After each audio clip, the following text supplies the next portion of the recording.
चलिए सेमिनार को स्टार्ट करते हैं। सबसे पहले अब सभी इतिहास वाले हैं यहाँ पे। इंग्लिश लिटरेचर, हिस्ट्री,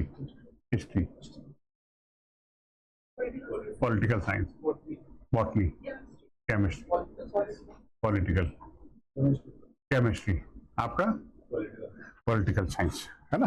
तो हिंदी साहित्य के तो हमने निपटा लिए इंटरव्यू, बहुत अच्छे रहे हिंदी साहित्य के, है ना। और हिंदी साहित्य, इंग्लिश लिटरेचर के भी आए स्टूडेंट्स, उसके पहले संस्कृत के भी आए, ठीक है ना। और सक्सेसफुली हमारे हुए, बहुत बढ़िया, है ना। और अब जो है, अब नंबर अपने हिस्ट्री, पॉलिटिकल साइंस और साइंस सब्जेक्ट्स, नेचुरल साइंसेस और सोशल साइंसेस, इनका अब नंबर है ना। और आप सभी को इंटरव्यू देना है ना। रिटर्न क्वालिफाइड होकर के आए हैं, तो नेचुरली नॉलेज की तो किसी के पास कोई कमी नहीं है, क्योंकि अगर ज्ञान नहीं हो, अगर कोई बोले कि भाई नॉलेज की कमी है हमें, तो बहुत गलत फहमी है। कई बार स्टूडेंट ही बोलते हैं सर हमें नॉलेज नहीं है। अगर आपके पास नॉलेज नहीं होता तो आप एमए एमएससी कैसे करते, यूजीसी नेट कैसे क्वालिफाई करते, ठीक है ना। असिस्टेंट प्रोफेसर के रिटर्न एग्जाम कैसे क्वालिफाई करते। तो अगर आप क्वालिफाइड होकर के यहाँ तक पहुंचे हैं तो आपके पास ज्ञान तो है। और ये जो साक्षात्कार होगा ना आपका असिस्टेंट प्रोफेसर का, इसमें आपका नॉलेज की टेस्टिंग नहीं होगी। कई लोगों को लग रहा है कि खूब ज्ञान का परीक्षण होगा, नॉलेज की टेस्टिंग हो चुकी है। यहां पर आपके एटीट्यूड का परीक्षण किया जाएगा, एटीट्यूड और एप्टीट्यूड। क्या आप एक अच्छे विद्यार्थी हैं, लेबोरियस हैं, इंटेलिजेंट हैं, ये तो प्रूफ कर दिया आपने, लेकिन क्या आपके भीतर एक असिस्टेंट प्रोफेसर बनने की योग्यता है या नहीं।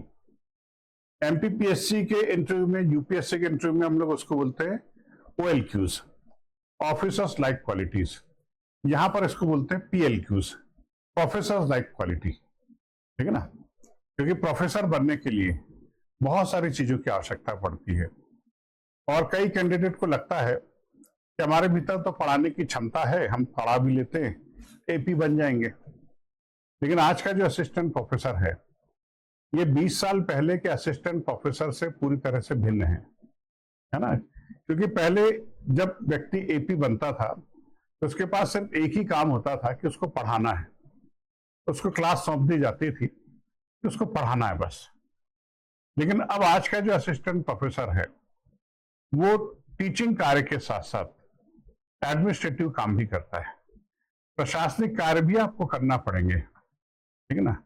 अभी परसों मेरे परिवार में शादी थी, तो मेरी मामी जी आई यहाँ पर शादी में, छतरपुर से, छत्रसाल विश्वविद्यालय में बहुत ऊंचे पद पर हैं, असिस्टेंट प्रोफेसर से शुरुआत की थी। तो मैंने उनसे पूछा, मामी जी आजकल आपकी क्लास कैसी चल रही बॉटनी की।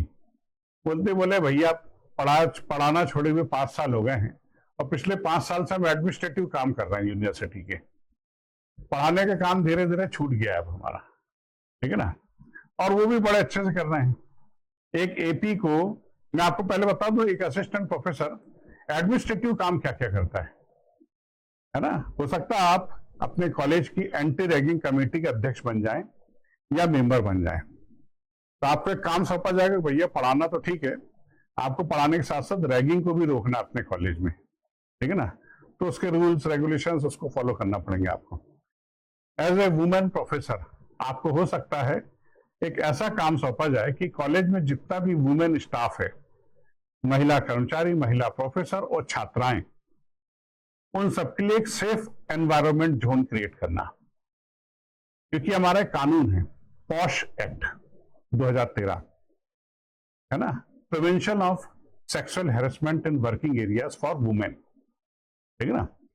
उसका एक्टिवेशन बहुत जल्दी, सुप्रीम कोर्ट ने चिंता जाहिर की है कि पॉश एक्ट का तो क्रियान्वयन ही नहीं हो रहा है।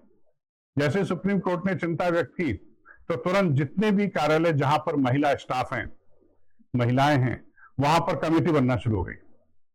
उस कमेटी का अध्यक्ष किसी महिला प्रोफेसर को ही बनाया जाएगा, तो आपको वो भी काम करना है, ठीक है ना। हो सकता है आप NCC ऑफिसर भी बन जाए। अगर आपने NCC ABC किया है तो आपको NCC की भी अतिरिक्त जिम्मेदारी सौंपी जाएगी। होलकर साइंस कॉलेज की जो प्रिंसिपल हैं अभी, मेजर अनामिका जैन, वो NCC ऑफिसर थे, प्रिंसिपल बन गई। NCC ऑफिसर, NSS ऑफिसर भी बनाया जाएगा। कल्चरल प्रोग्राम्स में ड्यूटी लगेगी। और जब इलेक्शन होंगे तो इलेक्शन कमीशन ऑफ इंडिया जिला निर्वाचन अधिकारी के आदेश पर आपको इलेक्शन ड्यूटी में भी लगाया जाएगा। चाहे पंचायत इलेक्शन हो, चाहे म्युनिसिपल कॉर्पोरेशंस के हो, चाहे लोकसभा के हो, चाहे स्टेट असेंबलीज के हो, तो आपको एज ए इलेक्शन ऑफिसर भी काम करना पड़ेगा, ठीक है ना। फिर और भी समय समय पर सरकार कमेटीज फॉर्म करती है, उन कमेटी का मेंबर भी बनाया जा सकता है, आपको चेयरमैन भी बनाया जा सकता है। यूजीसी का अध्यक्ष कोई प्रोफेसर ही होता है, और जब सीनियर प्रोफेसर हो जाएंगे आप, तो आपको हो सकता है यूपीएससी या स्टेट पब्लिक सर्विस कमीशन में एज ए मेंबर या चेयरमैन के रूप में शामिल किया जाए। तो वहां पर भी आपको ड्यूटी देना है, इंटरव्यूज लेना है, सिलेक्शन करना ऑफिसर्स के, ठीक है ना। तो ऐसा लग रहा है कि गए थे हरि भजन को, ओटन लगे कपास। हम पढ़ाने गए थे, अब पढ़ाने को तो मिल ही नहीं रहा साहब। तो पढ़ाने का अवसर मिलेगा, लेकिन पढ़ाने के साथ साथ आपको दूसरे काम भी करना पड़ेंगे, कपास भी उठना पड़ेगी आपको, ठीक है ना। हरि भजन को गए हैं, कपास उठना पड़ेगी। आगे चल के आप प्रिंसिपल बनेंगे, कुलगुरु भी बनेंगे, यूपीएससी एमपीपीएससी में मेंबर भी बन सकते हैं। फिर आपकी जो क्वालिफिकेशन क्वालिटीज हैं उसके हिसाब से फिर आपको ड्यूटी सौंपी जा सकती है भाई, ठीक है ना। तो मान के चलिए कि असिस्टेंट प्रोफेसर के प्रशासनिक कार्यों का भी दायरा बहुत विस्तृत है, सीमित नहीं है वो, ठीक है। तो आपको एडमिनिस्ट्रेटिव काम भी करना है, और मुख्य काम आपका टीचिंग है। और टीचिंग में आपको सिर्फ पढ़ाना ही नहीं है, आपको पीएचडी करना भी है, करवाना भी है। आप गाइड भी बन सकते हैं, मेंटोर भी बन सकते हैं, ओके। आजकल कई कॉलेजेस ने ऑनलाइन एजुकेशन भी शुरू किए, तो आपको ऑनलाइन पढ़ाने का भी एक्सपीरियंस होना चाहिए। तो क्लास में तो पढ़ा लेते हैं, ठीक है, लेकिन कैमरे के सामने कैसे परफॉर्मेंस देना है वो भी आपको क्लियर होना चाहिए। चैलेंजिंग है ये जॉब। और अब वॉच कर रही गवर्नमेंट, अब वो समय गया कि क्लास में ना तो विद्यार्थी है ना प्रोफेसर हैं, ठीक है ना। हिंदी साहित्य के बहुत सारे बच्चे आए इंटरव्यू देने के लिए। मैंने एक ही क्वेश्चन उनसे पूछा कि भाई हम लोग जब कॉलेज में थे तो पॉलिटिकल साइंस की क्लास में खूब भीड़, हिस्ट्री की क्लास में खूब भीड़, फिजिक्स की क्लास में खूब भीड़, बॉटनी की क्लास में खूब भीड़, लेकिन जैसे हिंदी का लेक्चर आया सब गायब। फिजिक्स में हॉल खचाखच भरा हुआ है, हिंदी में हॉल खचाखच खाली है। आप क्लास में पहुंचे पढ़ाने के लिए, हॉल पूरा खाली है। आप क्या करेंगे? ऐसे क्या टूल्स अडॉप्ट करेंगे कि आपकी क्लास में विद्यार्थी बैठें और हिंदी जैसे नीरस विषय को भी लोग रोचकता के साथ पढ़ें? अगर आपको लगता है आपका विषय भी नीरस है, तो ये चैलेंजेस भी आपके सामने होगा कि आपकी क्लास में भीड़ होना चाहिए। और भीड़ कैसे आएगी? क्या एक सिर्फ ज्ञान से? डिलीवरी ऑफ नॉलेज, आप ज्ञान कैसे संप्रेषित कर रहे हैं विद्यार्थियों को कि विद्यार्थी के दिमाग में बैठे। तो शैक्षणिक अभियोग्यता भी आपके भीतर होनी चाहिए। और हम जब इंटरव्यू ले रहे हैं तो हमने एक बोर्ड लगा रखा है बगल में, साहब आपसे पढ़वाया था ना, तो हमने बोर्ड लगा रखा है। दशरथ से भी पढ़वाया था, हमने बोर्ड लगा रखा है, भैया अपनी पसंद का टॉपिक लो और हमें पढ़ा के दिखाओ, और वही टॉपिक पढ़ाना जो फाइनल इंटरव्यू जाकर के वहां पढ़ाओ, ताकि आपका अभ्यास हो जाए। तो बहुत सारे विद्यार्थी पढ़ा लेते हैं, बहुत सारे नहीं पढ़ा पाते हैं। जो नहीं पढ़ा पाते उनका फिर अभ्यास कराना पड़ता है, ठीक है। तो शैक्षणिक अभियोग्यता भी आपके भीतर होनी चाहिए। हम तो बोर्ड पर लिखने के अंदाज से समझ जाते हैं कि ये ऑलरेडी पहले से टीचर है। अगर पहले से टीचर है तो बड़े अच्छे अक्षरों में बिल्कुल लाइन से डेटेड डाल करके पढ़ाएगा, और नहीं है तो एक अक्षर यहाँ से शुरू कर वहां पहुंच जाएगा, ठीक है ना। और एक साहब तो बिल्कुल ऐसे लिख रहे थे ऊपर जाकर के, अरे जहां तक अप्रोच है वही तक लिखो ना भाई, है ना, भाला वही तक फेंको जहां तक जा सके। अब आप ऊपर ऐसे सिर के बल खड़े होकर के लिख रहे हो तो कैसे संभव है ये, ठीक है ना। तो आपका जो इंटरव्यू होगा उसका कोई सिलेबस नहीं, मैं आपको बता दूं।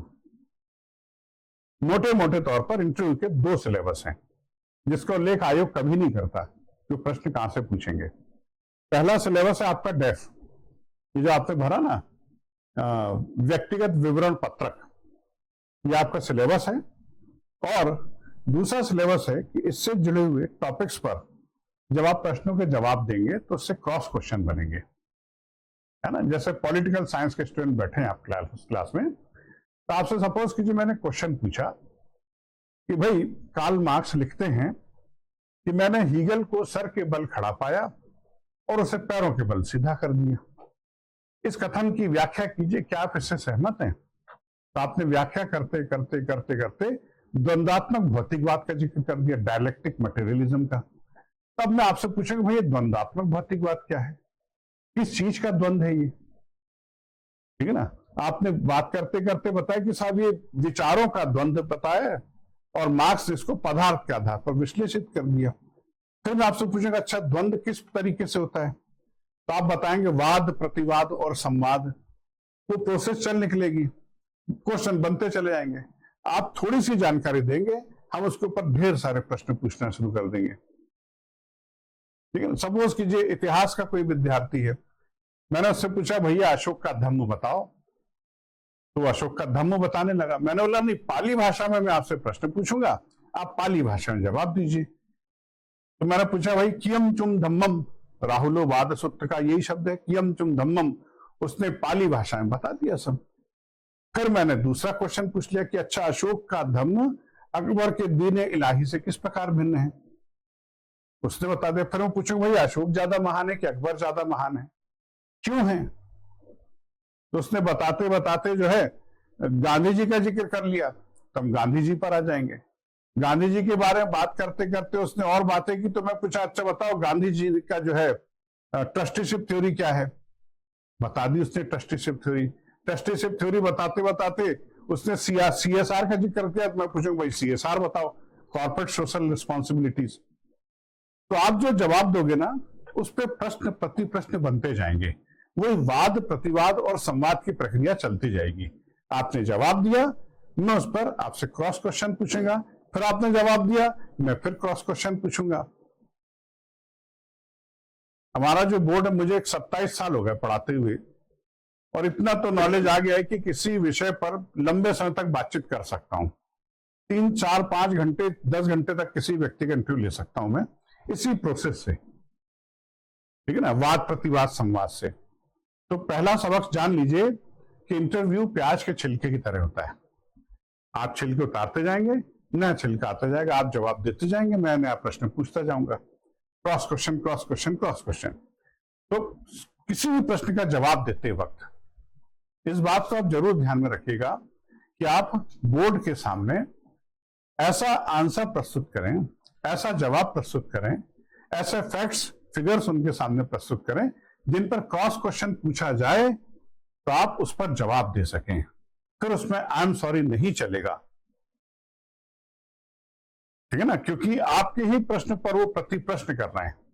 तो जवाब देते समय सतर्क होकर के जवाब देना है, राइट।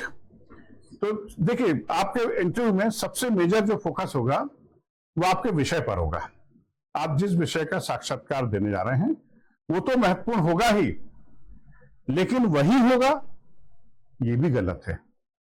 60 से 70% क्वेश्चन आपके सब्जेक्ट पर पूछे जाएंगे, लेकिन 25 से 30% क्वेश्चन आपके डेफ के दूसरे टॉपिक्स पर भी पूछे जाएंगे, जिसमें महत्वपूर्ण होगा आपका हॉबी सेक्शन और आपका गृह जिला।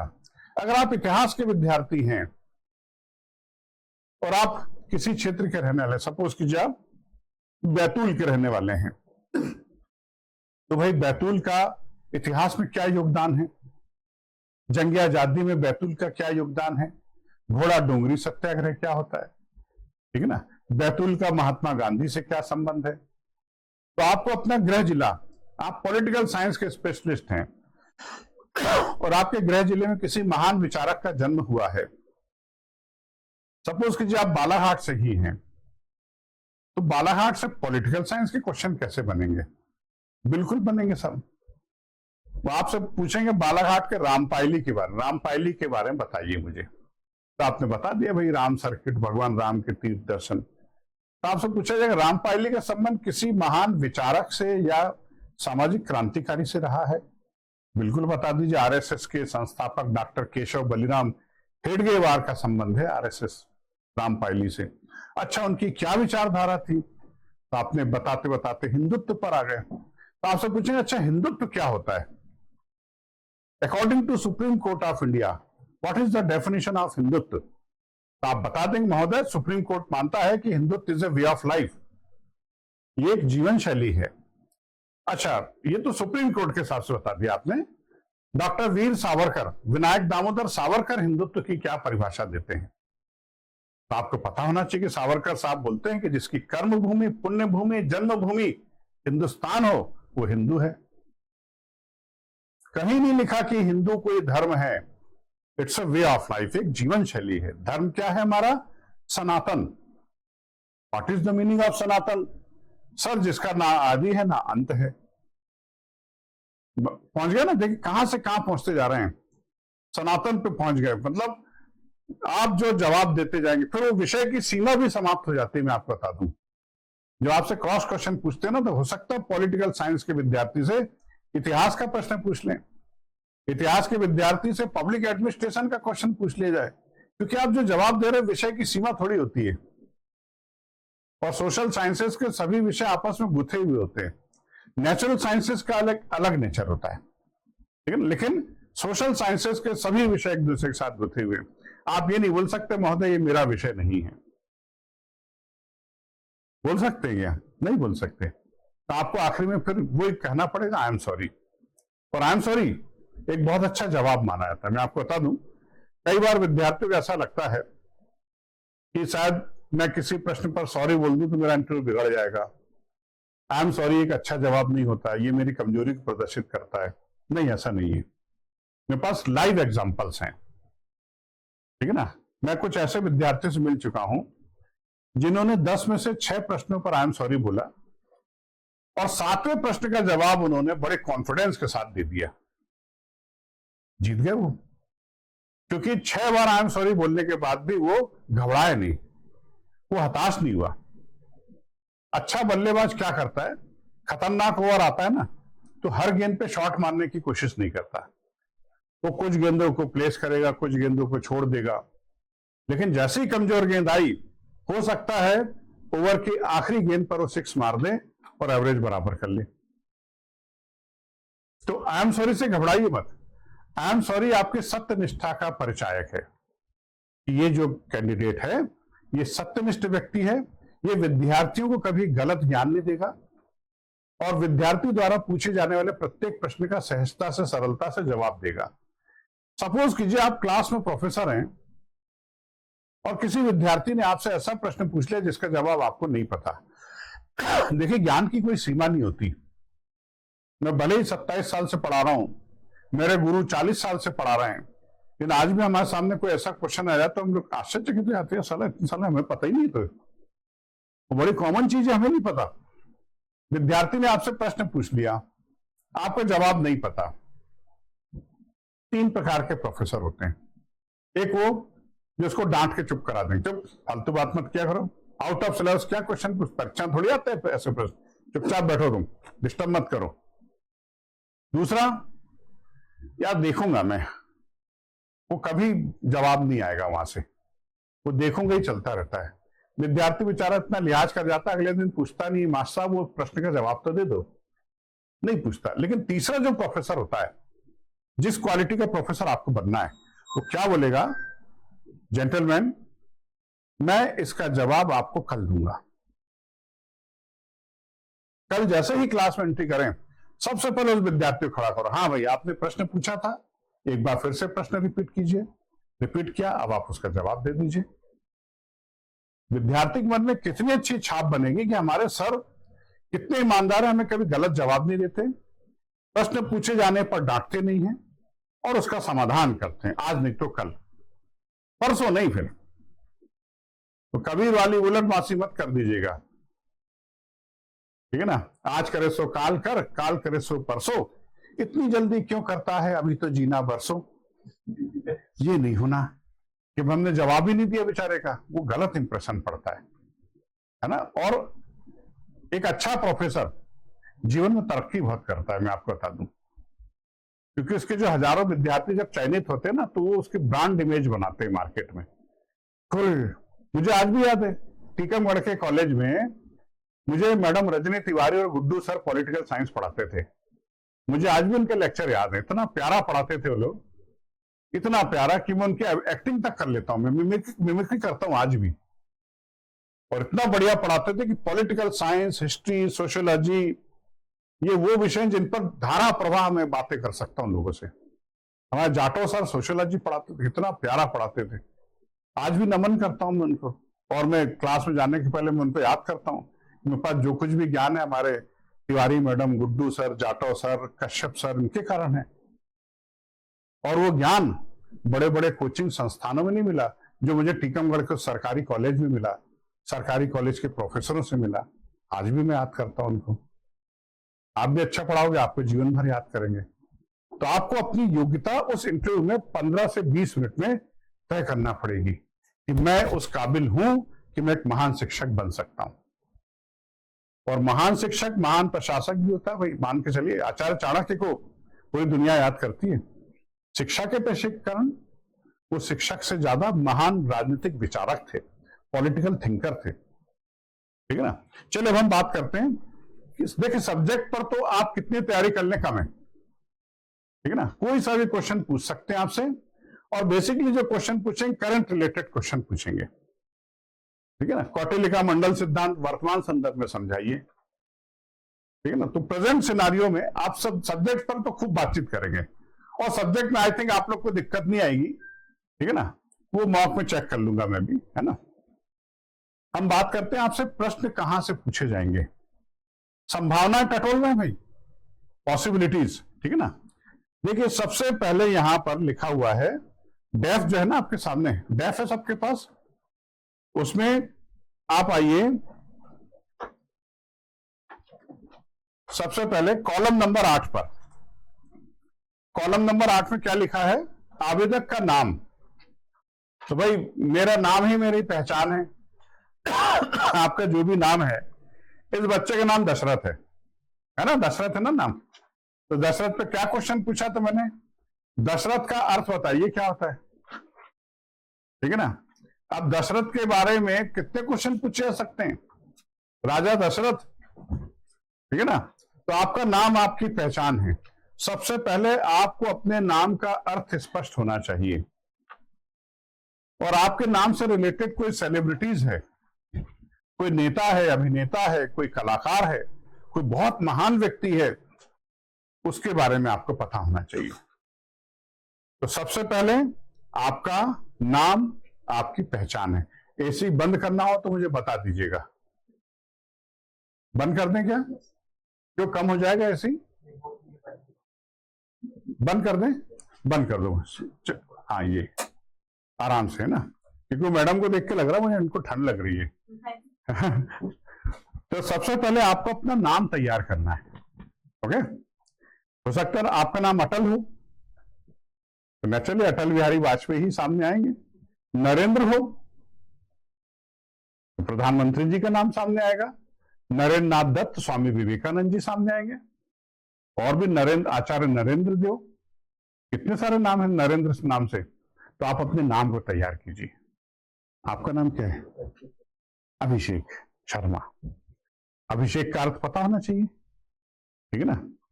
अभिषेक नाम के कोई महत्वपूर्ण शख्सियत हो तो बता दीजिए। अभिषेक बच्चन कलाकार है ना। हाँ नहीं, ऐसा कोई वो नहीं है, तो आपसे अभिषेक का अर्थ पूछ लिया जाएगा। ठीक है ना। जलाभिषेक करते ना, है ना। यस। फिर आपके पिता का नाम, पति का नाम, कोई महत्वपूर्ण शख्सियत के नाम पर है आपसे पूछेंगे वो। ठीक है ना। फिर आता है आपका जन्म दिनांक, ये बहुत इंपॉर्टेंट है। जिस तारीख को आपका जन्म हुआ है उस तारीख का इतिहास में कोई महत्व, जिस वर्ष जन्म हुआ है उस वर्ष का इतिहास में महत्व। ठीक है ना। हो सकता है आपका जन्म 6 अगस्त को हुआ हो या 9 अगस्त को हुआ हो, तो हिरोशिमा नागासाकी, गांधी जी की अगस्त क्रांति। ठीक है ना। तो वो माह इंपॉर्टेंट नहीं है। कईयों का जन्म 4 जनवरी, 4 जुलाई वाले बहुत आए इस बार। तो 4 जुलाई को अमेरिका का स्वतंत्रता दिवस माना जाता है। अब नेचुरली जैसे आपने बताया, मैं पूछूंगा भाई अमेरिकी स्वतंत्रता संग्राम के तात्कालिक कारण क्या थे? Boston T party. 14 जुलाई को जन्म हुआ तो फ्रेंच रेवोल्यूशन। क्या हुआ? बास्टील का पतन। उसके बाद फ्रांसीसी क्रांति की घटना शुरू हो गई। तो जन्म तारीख है ना, गूगल पे जाएंगे तो बहुत सारे मिल जाएंगी। एक कैंडिडेट ने, मैंने पूछा भाई इस तारीख क्या हुआ, तो उसने गूगल से रटे हुए जवाब देना शुरू किया। मैं 2 मिनट तक उसको सुनता रहा, सर दर्द होने लगा। मैंने कहा भैया रुक जा यार, कोई इंपॉर्टेंट चीज निकाल लो उसमें से एक। पहले कोशिश करो नेशनल लेवल की कोई चीज मिले, नहीं मिले तो फिर इंटरनेशनल पर जाओ, ठीक है ना। तो गूगल पे बहुत लंबी लिस्ट मिल जाएगी, फला का जन्म हुआ, फला मरा, फला दिन ये हुआ, फला दिन वो हुआ। Okay, selective study. और दिक्कत आए तो हम लोग हैं, हम उसमें से बता दें क्या चीज इंपॉर्टेंट है। फिर वर्ष, जिस वर्ष आपका जन्म हुआ है, ठीक है ना। 92 को हुआ है, 94 को हुआ है, आपको पता होना चाहिए, पंचायती राज अधिनियम, है ना। तो जो है जन्म दिनांक आप तैयार करें, ठीक है ना। फिर कॉलम नंबर 12 पर आए, यह है जन्म स्थान, शहर, तहसील, जिला, राज्य का नाम, ठीक है ना। अगर हमने हिंदी साहित्य में इंटरव्यू लिए तो एक बंदा बलिया से आ गया और उसको उम्मीद नहीं थी कि बलिया के ऊपर भी क्वेश्चन पूछ सकते हैं हम लोग। हमने बलिया के ऊपर क्वेश्चन पूछे, क्योंकि बलिया से बहुत सारे साहित्यकार निकले। पास में एक जगह सिवान है, बलिया उत्तर प्रदेश में, तो सिवान बिहार में है। सिवान से हिंदी साहित्य के प्रसिद्ध विद्वान नागार्जुन निकले। बलिया का आजादी के विद्रोह में योगदान था, मंगल पांडे बलिया के थे। फिर 1942 में जो गांधी जी का आंदोलन हुआ तो मंगल पांडे के ही पोते चित्तू पांडे के नेतृत्व में स्वतंत्र सरकार स्थापित हुई थी, ठीक है ना। तो आपका जिस जिले में जन्म हुआ है उस जिले का ऐतिहासिक महत्व, ठीक है ना, उस जिले की मशहूर शख्सियतें कोई हों, उस जिले का जंग आजादी में योगदान, है ना। रीवा से काफी लोग आए इस बार। आप लोग कहां से, थोड़ा सा मैं जानकारी चाहूंगा बेटा, आप कहां से? वालीराव, मुरैना, भिंड, रीवा, नीमच, झाबुआ, अनूपपुर, झाबुआ, धार, दमोह, इंदौर, मड़वानी, चंबल अंचल से भी है। भैया आपको पता होना चाहिए चंबल का गांधी किसको बोलते हैं, ठीक है ना। सुब्बा राव जी को बोलते हैं, क्यों बोलते हैं पता होना चाहिए। जौरा में उनका गांधी आश्रम बना हुआ है, ठीक है ना। नीमच से आए, नीमच का फुल फॉर्म पता होना चाहिए आपको, ठीक है ना। ग्वालियर से आए, ग्वालियर की मुरार छावनी का फुल फॉर्म पता होना चाहिए आपको। थाटीपुर को थाटीपुर क्यों कहते हैं, जंग आजादी में ग्वालियर का क्या योगदान है। अमरचंद जी बांठिया के बारे में जानते हैं आप? कितने लोग जानते हैं? देखिए 2 ही लोग जानते हैं। बहुत महान शख्सियत थे ग्वालियर के। जब रानी झांसी ग्वालियर पर आक्रमण करने के लिए पहुंची तो रीवा का जो राजा थे वो अंग्रेज रेजिडेंट के साथ आगरा भाग गए, ठीक है ना। अमरचंद जी बांठिया सिंधिया रियासत के खजांची थे, जैन थे। उन्होंने खजाने का दरवाजा खोल दिया रानी झांसी के लिए। रानी झांसी को रसद की आवश्यकता थी भाई, सैनिकों की भर्ती, उनकी भोजन, उनकी व्यवस्था। उन्होंने खजाना खोल दिया, रानी आपको जितना चाहिए ले जाइए। रानी ने अपने काम कर ले लिया। बाद में फिर विद्रोह का दमन हुआ, लौट के अमरचंद जी बांठिया को फांसी दी गई। उनका शव 20 दिन तक पेड़ पर टंगा रहा, ताकि बताने के लिए कि अंग्रेजों के खिलाफ जाओगे या अंग्रेज समर्थकों के खिलाफ जाओगे तो तुम्हारे साथ यही होगा। उनको मध्य प्रदेश का भामाशाह बोलते हैं। झाबुआ से यहां पर लोग, झाबुआ के गांधी महेश शर्मा, है ना, उनका अभियान हलमा प्रारंभ किया उन्होंने, ठीक है ना। उन्होंने एक मिशन शुरू किया था महेश शर्मा जी ने। कौन सा मिशन था? शिव गंगा अभियान। शिव गंगा अभियान के माध्यम से उन्होंने हलमा की परंपरा को फिर से जीवित किया। दमोह से भी बैठे हैं। दमोह के 2 स्थान है, कुंडलपुर और बांदकपुर, इनको पवित्र क्षेत्र घोषित किया गया है, ठीक है ना। और कहां से बैठे भूल गया मैं भी। अनूपपुर, धार से भी, धार का भोजशाला विवाद बहुत इंपॉर्टेंट है। धार से बहुत क्वेश्चन बनते हैं। जंग आजादी में अमझेरा से राणा बख्तावर सिंह ने भाग लिया था इसमें। इंदौर से भागीरथ सिलावट और सादत खां पठान साहब ने भाग लिया। जब आप एमपीपीएससी के इंटरव्यू देने जाएंगे तो आयोग की ठीक है आपकी पीठ पीछे सादत खां पठान साहब की मजार है, उनको मन ही मन नमस्कार कीजिएगा, आदाब कीजिएगा। जंग आजादी में उनका योगदान है, ठीक है ना। फिर अंदर जाइएगा। तो आपको अपना जिला एकदम स्पष्ट होना चाहिए। फिर आप अपने जिले की, जैसे राजगढ़ से भी कोई है ना, राजगढ़ में एक नातरा झगड़ा प्रथा चलती है ना। बड़े परेशान है राजगढ़ के लोग, अखबारों खूब नाम आता है राजगढ़ का, नात्रा झगड़ा। उस नात्रा झगड़े की प्रथा से निपटने के लिए वहां का एक एनजीओ है मोना सुस्तानी का, है ना, क्या नाम है उस एनजीओ का, नाम याद नहीं आ रहा मुझे, वो काम कर रहा है इसको लेकर के।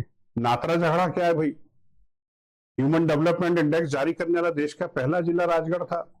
वहां का ओडीओपी संतरा है, सतपुड़ा ऑरेंज है, ठीक है ना। राजगढ़ में एक जगह नरसिंहगढ़, नरसिंहगढ़ में मध्यप्रदेश के पहले क्रांतिकारी शहीद कुंवर चैन सिंह जी राजकुमार थे वहां के, उसको मालवा का कश्मीर कहते हैं।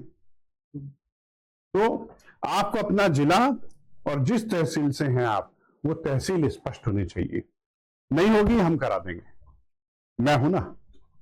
आप मध्यप्रदेश के कोई सा जिला, कोई सा तहसील, गांव उठा के पूछ लीजिए, मैं तुरंत बता दूंगा आपको। लेकिन अपने पास वक्त नहीं है अभी कि मैं अपने ज्ञान का प्रदर्शन करूं। मैं तो आपको बताऊं कि प्रश्न कहां से बनेंगे, ठीक है ना। तो आपको अपना जिला, आपको अपनी तहसील और इवन गांव भी पता होना चाहिए। अगर गांव का नाम कुछ अजीबोगरीब है तो आपको पता होना चाहिए। अगर आपके गांव का नाम सीधी जिले का ग्राम माजू घोगरा है तो आपको पता होना चाहिए भैया बीरबल का जन्म हुआ था, ठीक है ना। रामपुर नेकिन है तो आपको पता होना चाहिए बाणभट्ट जी का जन्म हुआ। आप रीवा के भी कोई हैं, रीवा में अभी मैंने एक रील्स डाली थी, भैया उपलब्ध करा देना बच्चों को। उसमें बताया गया है जिला न्यायालय, उच्च न्यायालय, सर्वोच्च न्यायालय, ठीक है ना। सुंदरजा आम खाया आपने, खाया, कैसा लगा, सुपारी के खिलौने, है ना। रीवा अभी नया जिला बना, मऊगंज उसमें से बना है, मध्यप्रदेश का सबसे ऊंचा जलप्रपात मऊगंज में चला गया। रीवा का बहुत योगदान है, ठीक है ना। हर जिले की अपनी एक पहचान है, मध्यप्रदेश का हर जिला यूनिक है। अगर आप दूसरे राज्य से भी आए तो भी अपना जिला तैयार करके आइए। हमने किए, पूछे, उड़ीसा से एक लड़का आया था इंटरव्यू देने के लिए, अभी जिस जिले से आया था सुंदरगढ़, उसके ऊपर क्वेश्चन पूछ लिए हमने, ठीक है। तो आपका कॉलम नंबर 12 बहुत इंपॉर्टेंट है।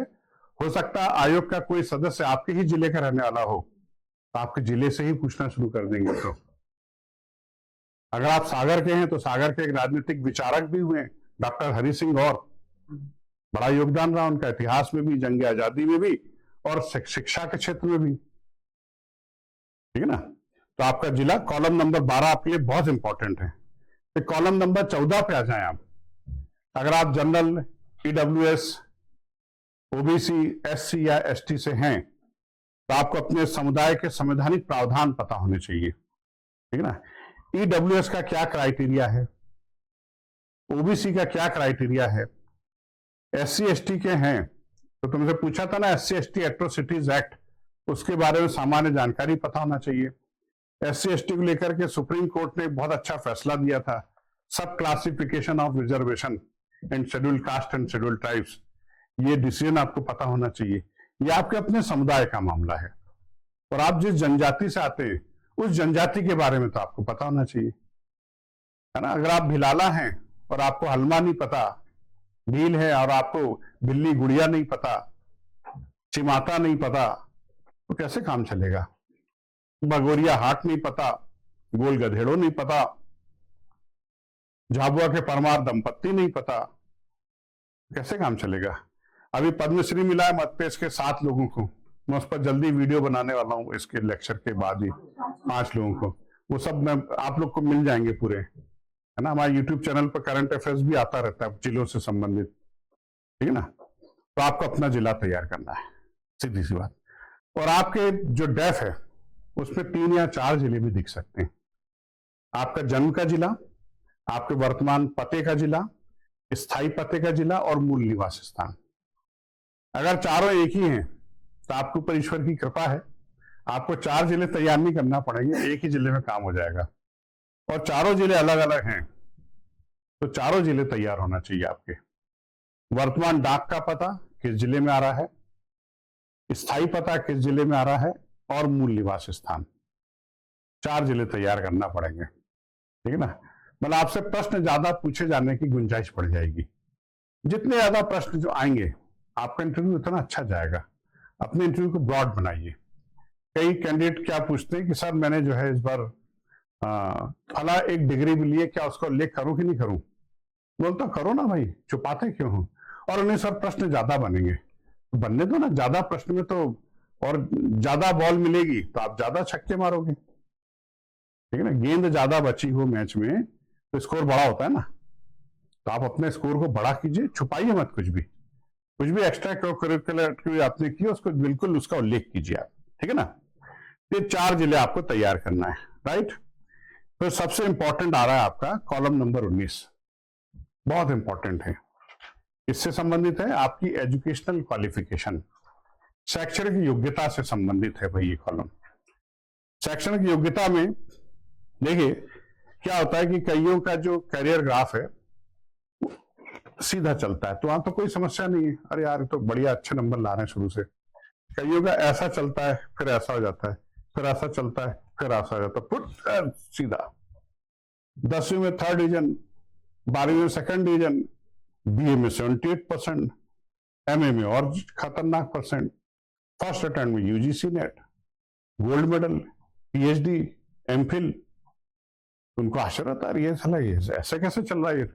आपसे पूछते हैं बकायदा कि श्रीमान जी क्या कारण है कि आपके 10वीं और 12वीं में तो परफॉर्मेंस बहुत कमजोर था, ग्रेजुएशन में एकदम से अच्छा आ गया, या फिर 10वीं और 12वीं में बहुत अच्छा था, ग्रेजुएशन में डब्बा गोल क्यों हो गया, ठीक है ना। ये इंजीनियरिंग और मेडिकल वाले साइंस स्टूडेंट के साथ होता है अक्सर, वो इसलिए क्योंकि 12th तक हिंदी मीडियम में पढ़ते हैं, कॉलेज में आने के बाद इंग्लिश मीडियम में आ जाते हैं, तो साल भर तो समझ में नहीं आता ये मैकेनिकल इंजीनियरिंग है कि इलेक्ट्रिकल है। मतलब क्लास में समझ ही नहीं पाते चल क्या रहा है, एक साल आज समझने की स्थिति में आते हैं तब तक फर्स्ट ईयर का रिजल्ट बिगड़ जाता है, और पहले साल का बिगड़ा हुआ रिजल्ट पूरे रिजल्ट को प्रभावित करता है। तो कारण होते हैं उसके। इसी के मद्देनजर मध्य प्रदेश शासन ने इंजीनियरिंग और मेडिकल की पढ़ाई को हिंदी में भी करने की बात की है, ताकि हमारे ग्रामीण क्षेत्रों के बच्चे, आदिवासियों के बच्चे आसानी से पढ़ सकें, चीजों को समझ सकें। उद्देश्य वही था उसके पीछे, देखिए, ठीक है ना। तो आपसे रीजन पूछा जाएगा, आपका इंडेक्स जैसा भी बन रहा हो उसके आधार पर आपसे प्रश्न बनेगा, ठीक। फिर आपसे प्रश्न पूछेंगे मूलतः आपके ग्रेजुएशन के सब्जेक्ट्स के ऊपर और पीजी के विषय। सबसे ज्यादा प्रश्न बनेंगे आपके पोस्ट ग्रेजुएशन के सब्जेक्ट्स पर, ओके। तो अगर उनको लगा कि पीजी पर ये अच्छे जवाब दे रहा है तो फिर ग्रेजुएशन पर आ जाएंगे, ठीक है ना। और प्रश्न कैसे पूछेंगे, व्यवहारिक प्रश्न पूछेंगे, सब्जेक्टिव क्वेश्चन नहीं पूछेंगे आपसे, उसी सब्जेक्ट के प्रैक्टिकल क्वेश्चन, व्यवहारिक प्रश्न पूछे जाएंगे, चाहे कॉमर्स के हो चाहे किसी फील्ड के हो। बॉटनी जूलॉजी के भी हैं तो भी आपसे व्यवहारिक क्वेश्चन पूछे जाएंगे, ठीक है ना भाई। अब बॉटनी जूलॉजी में, केमिस्ट्री में कैसे व्यवहारिक क्वेश्चन भाई केमिस्ट्री में ऐसा व्यवहारिक क्वेश्चन पूछेंगे कि प्रधानमंत्री जी ने मध्य प्रदेश में पेट्रोकेमिकल कॉम्प्लेक्स की घोषणा की है, कहां पर की है, बीना के आगा सोद में की है। तो पेट्रोकेमिकल जो रिफाइनरी बनाई जा रही है इसमें क्या काम होगा। सीहोर जिले के आष्टा में देश का सबसे बड़ा गेल का मिथाइल क्रैकर प्लांट डेवलप किया जा रहा है।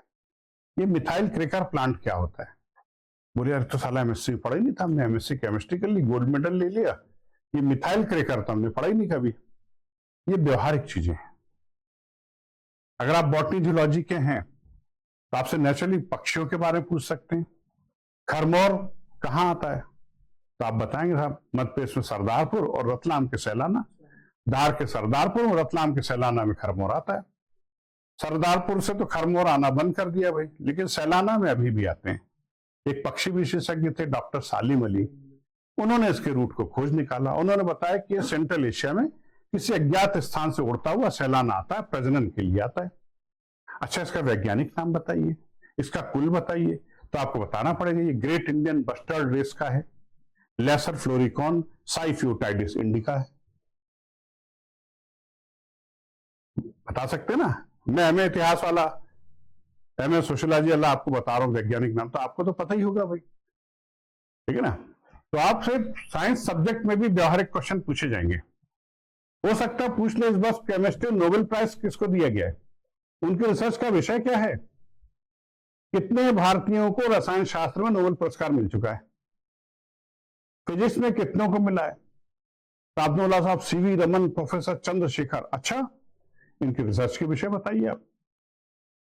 सीवी रमन का तो पता था scattering of light, professor Chandrashekhar का नहीं पता था। चंद्रशेखर लिमिट है, लिमिट क्या होती है, चंद्रशेखर लिमिट क्या होती है ये पता होनी चाहिए। 1.4 ms मास ऑफ सन, अगर वो तारा जब टूटता है तो उसका द्रव्यमान अगर 1.4 ms से अधिक है तो क्या बनेगा, 1.4 ms से कम है तो क्या बनेगा, पल्सर कब बनेगा, सुपरनोवा किसे बोलते हैं, रेड जाइंट किसको बोलते हैं, है ना। फिजिक्स के क्वेश्चन, व्यवहारिक क्वेश्चन है ये सब, ये नहीं पढ़े आप लोगों ने किताबों में। तो करंट अफेयर्स आपका, अपने सब्जेक्ट का करंट अफेयर्स बहुत स्ट्रांग होना चाहिए आपका, जिस भी विषय में हो। पैलेंटोलॉजी को लेकर के एमपी में बहुत काम हो रहा है, धार जिले में हो रहा है, डिंडोरी में हो रहा है, मंडला में हो रहा है, फॉसिल पार्क है मंडला में, धार में डायनासोर्स पार्क है, फिर सीहोर में एक जगह हथनोरा है, वहां पर डॉक्टर अरुण कुमार सोनकिया ने एशिया के सबसे प्राचीन मनुष्य खोज निकाला, उसका सर खोपड़ी नर्मदा मैन।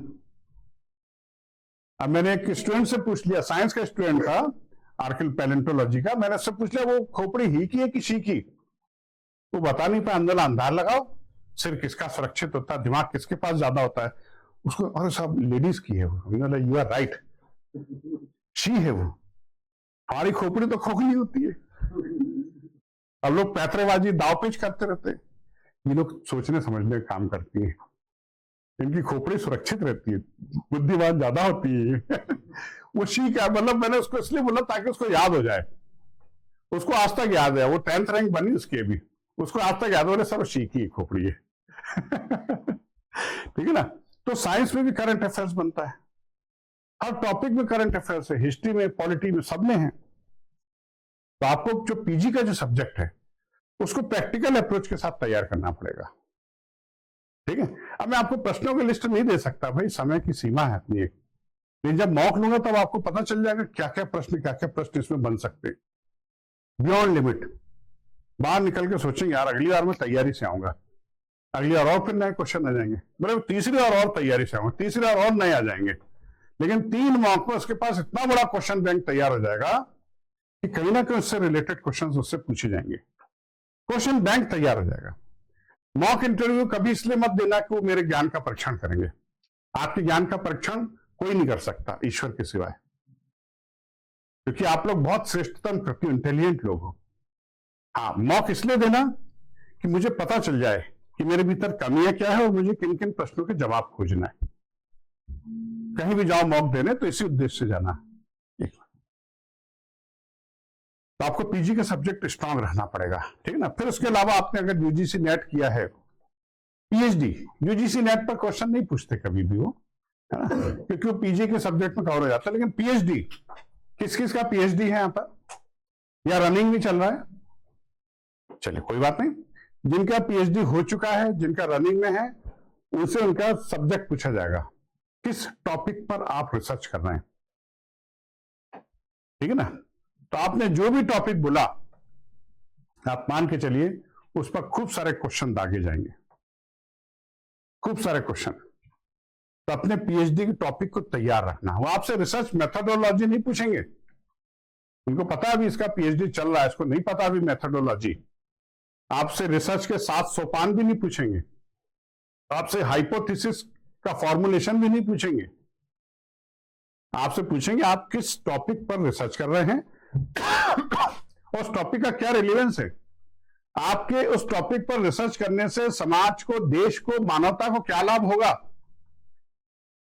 ऐसा तो नहीं कि मैं स्वांता सुखाए के लिए पीएचडी कर रहा हूं, मेरा ज्ञान बढ़ जाएगा, मेरे नाम के आगे डॉक्टर लग जाएगा, खुद को सेल्फ सेटिस्फेक्शन नहीं। सोसाइटी को क्या लाभ मिलेगा, आने वाली जनरेशन को आपके रिसर्च से क्या लाभ मिलेगा, ये इंपॉर्टेंट चीज होती है। तो अपने रिसर्च को आपको उसकी सोशल एडॉप्टेबिलिटी प्रूफ करना पड़ेगी, ये समाज के लिए, राष्ट्र के लिए, देश के लिए कितना उपयोगी है। क्योंकि आप यकीन मानिए, अगर आपका रिसर्च अच्छी क्वालिटी का है तो आपके रिसर्च को आधार बना करके शासन भविष्य में योजना बने। सपोज कीजिए उस लड़के ने राजगढ़ में नातरा झगड़ा के ऊपर रिसर्च किया, बड़ा डीप रिसर्च था, बहुत अच्छे मेहनत की, 4-5 साल रिसर्च किया और अपना रिसर्च थीसिस जमा की, अप्रूव हो गई। तो उनकी थीसिस को आधार बना करके सरकार राजगढ़ क्षेत्र में उस कुप्रथा को समाप्त करने के लिए अपनी योजना बनाएगी, प्लानिंग्स बनाएगी। ठीक है ना। तो आपके रिसर्च फ्यूचर में शासन की योजनाओं का आधार बनने वाले हैं। और रिसर्च का क्या महत्व होता है, अगर आप लोग का इंटरव्यू बजट के बाद होता है तो आपको ध्यान रखना पड़ेगा कि इस नए केंद्रीय बजट में शिक्षा के लिए कितना पैसा खर्च किया गया है, और शिक्षा के साथ साथ उसमें ये जरूर देखिएगा शोध के ऊपर कितना व्यय है, रिसर्च के ऊपर, क्योंकि हम यहीं पर पिछड़े हुए, मालूम आपको। जितने भी बड़े बड़े देश हैं, अमेरिका, चीन, जापान, इंग्लैंड, ये रिसर्च के ऊपर 10 से 15% तक पैसा खर्च करते हैं अपने बजट का, और हमारे यहां पॉइंट में चलता है। ठीक है ना, एग्जैक्ट पॉइंट मुझे नहीं पता, लेकिन पॉइंट में खर्च होता है हमारा रिसर्च के ऊपर। शोध के ऊपर हमें पैसा ही नहीं मिलता, या मिलता है तो ऊंट के मुंह में जीरे के बराबर होता है। इसलिए आप देखना, हिंदुस्तान के रिसर्च पूरी दुनिया के लिए ज्यादा वैल्यूएबल नहीं होते। आप कोई सा भी विषय उठा करके देख लीजिए, हम विदेशी विद्वानों को पढ़ते हैं उसमें। पॉलिटिकल साइंस होगा तो प्रोफेसर गार्नर को पढ़ेंगे, हिस्ट्री होगा तो विंसेंट स्मिथ को पढ़ेंगे, ठीक है ना। बॉटनी जूलॉजी में तो विदेशी नाम आते हैं, जेसी बोस वगैरह कभी कभार नाम आ जाए बड़ी बात है, ठीक है ना। तो पूरे विदेशी नाम पढ़ते हैं, रिसर्च वो करते हैं, उसका अध्ययन हम करते हैं। कभी ऐसा हुआ कि हमने रिसर्च किया और हमारा अध्ययन वहां पढ़ाया जा रहा हो? बहुत मुट्ठी भर एग्जाम्पल है एग्जाम्पल, लेकिन बहुत कम है ऐसे एग्जाम्पल। जैसे फिलोसफी डॉक्टर राधा कृष्णन है, उनकी पुस्तक है Hindu view of life, world की हर यूनिवर्सिटी में पढ़ाई जाती है। डॉक्टर अंबेडकर ने रिसर्च पीएचडी की थी रुपीस के ऊपर, करेंसीज के ऊपर, यूनिवर्सिटीज में पढ़ाई जाती है। ऐसे मुट्ठी भर हैं, ठीक है ना। तो अब कारण वही है कि हमने रिसर्च के ऊपर बहुत कम पैसा खर्च होता है हमारा। तो नए बजट में एजुकेशन की पोजीशन जरूर दिखेगा आपको, ठीक है ना। इकोनॉमिक सर्वे आएगा, इकोनॉमिक सर्वे में स्कूलों की एजुकेशन की स्थिति देख लीजिएगा, ड्रॉप आउट कितना है, ठीक है ना। क्या पोजीशन है हमारे शासन की, जो एजुकेशन संबंधी जो योजनाएं थी उनके क्या नतीजे हैं, वो भी देखिएगा। तो बजट के बाद आपका इंटरव्यू थोड़ा सा टेक्निकल होगा, बजट से संबंधित क्वेश्चन आपसे जरूर पूछे जाएंगे। हो सकता है आपके सब्जेक्ट से रिलेटेड बजट में कोई प्रावधान हो जाए, वो तो और इंपॉर्टेंट हो जाएगा। तो आपका पीएचडी का जो टॉपिक है बहुत इंपॉर्टेंट है, ठीक है ना। इसके बाद हम आते हैं अभिरुचि। आपका टॉपिक नंबर 33 बहुत इंपॉर्टेंट है, एक मिनट, जिसका नाम है अभिरुचि। अभिरुचि मतलब हॉबी, है ना। एक होता है रुचि, एक होती है अभिरुचि, और एक होता है प्रोफेशन। आप प्रोफेसर बन जाएं और आप बोलें कि मेरी अभिरुचि एजुकेशन है, पढ़ाना है, लोग हंसेंगे, यार ये तो आपकी हॉबी है, ये तो आपका प्रोफेशन है, ये आपकी हॉबी थोड़ी हुई। मैं आपको हॉबी को क्या होती है हॉबी एक बार क्लियर कर देता हूं, क्योंकि मुझे पता है आप लोग को हॉबी डिसाइड करने में बड़ी दिक्कत आती है। दोस्तों से पूछते यार मेरी हॉबी बताओ ना, मेरे पास व्हाट्सएप पे मैसेज आते सर मेरी हॉबी बताइए ना। मैं कैसे बताऊंगा किसकी हॉबी? हाँ, पॉसिबल है क्या कि मैं आपकी हॉबी मैं बता पाऊं, आपका दोस्त बता पाए? तो लाइन से क्रिकेट खेलना, क्रिकेट खेलना, क्रिकेट खेलना सबसे ज्यादा भरते हैं, सबसे ज्यादा पॉपुलर हॉबी मत पे इसमें है क्रिकेट खेलना और देखना। बोले कहां खेलते? बोले साहब गली में खेलते थे रबर की बॉल से। ये हॉबी हुई आपकी? मैं आपको हॉबी का मीनिंग समझा देता हूं। What is the meaning of hobby? Yes, you are late, चलिए कोई बात नहीं, बैठ जाइए। देखिए, एक प्रोफेसर साहब हैं, प्रोफेसर मुखर्जी, बहुत अच्छा पढ़ाते हैं। वो फिलॉसफी के प्रोफेसर हैं, कॉलेज में बड़े 6 घंटे क्लास लेते हैं, बिल्कुल मंत्र मुग्ध कर देने वाली क्लास। और 6 घंटे अगर कोई प्रोफेसर ईमानदारी से पढ़ाए तो समझ जाओ अब बैटरी डिस्चार्ज। वो शाम तक पढ़ाते पढ़ाते बहुत थक जाते हैं, घर जाते हैं, चाय पीते हैं, अपने बगीचे में जाते हैं, खुरपी गेती फावड़ा उठाते हैं और बागवानी गार्डनिंग करते हैं। थोड़ी देर बाद उनका मन प्रफुल्लित हो जाता है, मन हल्का हो जाता है, अच्छा लगता है। फिर घर आते हैं, डिनर वगैरह करते हैं, थोड़ी बहुत पढ़ाई करते हैं, सो जाते हैं। प्रोफेसर मुखर्जी की हॉबी है गार्डनिंग करना, मगर उनका प्रोफेशन है टीचिंग। ठीक समझ आया आपको? फिर एक माली काका है रामदीन, उनका प्रोफेशन है गार्डनिंग। वो सुबह से गेती फावड़ा खुरपी अपने झोले में डाल के चलते हैं, ये गार्डन वो गार्डन वो गार्डन, इसके घर में ये निदाई गुड़ाई सब करके शाम तक खूब थक जाते हैं, घर आते हैं, चाय पीते हैं, दारू पीते हैं, जो भी पीते हो, और उसके बाद बढ़िया नेटफ्लिक्स स्टार्ट करके टीवी देखते हैं, और थोड़ी देर बाद देखते अच्छा लगता है, सो जाते हैं डिनर डिनर करके। यहां पर माली काका का प्रोफेशन है गार्डनिंग, मगर हॉबी क्या है? ओटीटी, टीवी देखना, नेटफ्लिक्स पर जो भी चल रही हो, पंचायत है ना, वेनम, जो भी हो उसको देखना। समझ आया आपको? तो एक है आपकी हॉबी और एक है प्रोफेशन। हॉबी का सीधा सीधा मायना यह है कि हॉबी एक ऐसा कार्य है कि आप अपने व्यस्ततम शेड्यूल में जब आप बहुत थक जाते हैं तो आपको एक अतिरिक्त ऊर्जा की आवश्यकता पड़ती है। आप जो भी कार्य करते हैं उसको करने के बाद आप एकदम ऊर्जावान महसूस करते हैं अपने आप को। हो सकता है आपकी हॉबी कथक डांस हो सकता है आपकी हॉबी कुकिंग हो सकता है आपकी हॉबी टीवी देखना हो, हॉबी गार्डनिंग, कुछ भी हो सकती है। लेकिन समाचार पत्र पढ़ना हॉबी नहीं होती भाई। कॉम्पिटिटिव एग्जाम की तैयारी करने वाले के लिए समाचार पत्र पढ़ना उसकी मजबूरी है। बुक्स पढ़ना हॉबी हो सकती है लेकिन एकेडमिक नहीं। आप पॉलिटिकल साइंस का इंटरव्यू, बॉटनी का इंटरव्यू देने आए, बॉटनी की किताबें पढ़ना आपकी हॉबी, ये मजबूरी है आपकी। लेकिन अगर आप फिक्शनल नॉन फिक्शनल नॉवेल पढ़ते हैं, मोटिवेशनल बुक्स पढ़ते हैं, ये आपकी हॉबी है। सिर्फ रामचरितमानस पढ़ते हैं, श्रीमद् भागवत गीता जी को पढ़ते हैं, ये हॉबी है आपकी। केमिस्ट्री का विद्यार्थी अगर गीता जी को पढ़ रहा है तो सोचने वाली बात है कि भाई एक तरफ विज्ञान का विद्यार्थी, दूसरी तरफ अध्यात्म से जुड़ा हुआ है, दैट इज हॉबी। ठीक है ना? कलाम साहब पढ़ते थे धार्मिक किताबें, गीता जी को पढ़ते थे। तो आपको अपनी हॉबी स्वयं चूज करना पड़ेगी। और हॉबी से आनंद नहीं मिलता, हॉबी से थके हुए मस्तिष्क को ऊर्जा प्राप्त होती है और उसकी थकान रफू चक्कर हो जाती है, मन प्रफुल्लित हो जाता है। अब वो जो भी काम करेगा बहुत अच्छे से करेगा क्योंकि उसका माइंड एकदम से रिलैक्स हो चुका है। तो मैं जानना चाहूंगा आप लोग की हॉबी क्या क्या है। आपकी हॉबी बेटा? Yes, book reading and writing book reviews and articles. Writing. Yes, आपकी? पॉडकास्ट सुनना और दोस्तों के साथ घूमना। Very good. क्रिकेट ही है? हाँ तो बोलो ना, इसमें क्या क्रिकेट ही है ऐसा? नहीं नहीं नहीं, आलोचना देखिए, अगर हकीकत में खेलते हैं तो ठीक है, दोस्तों से पूछ के भरते हैं तो गड़बड़ है। आपकी हॉबी? Yes, very good. आपकी हॉबी?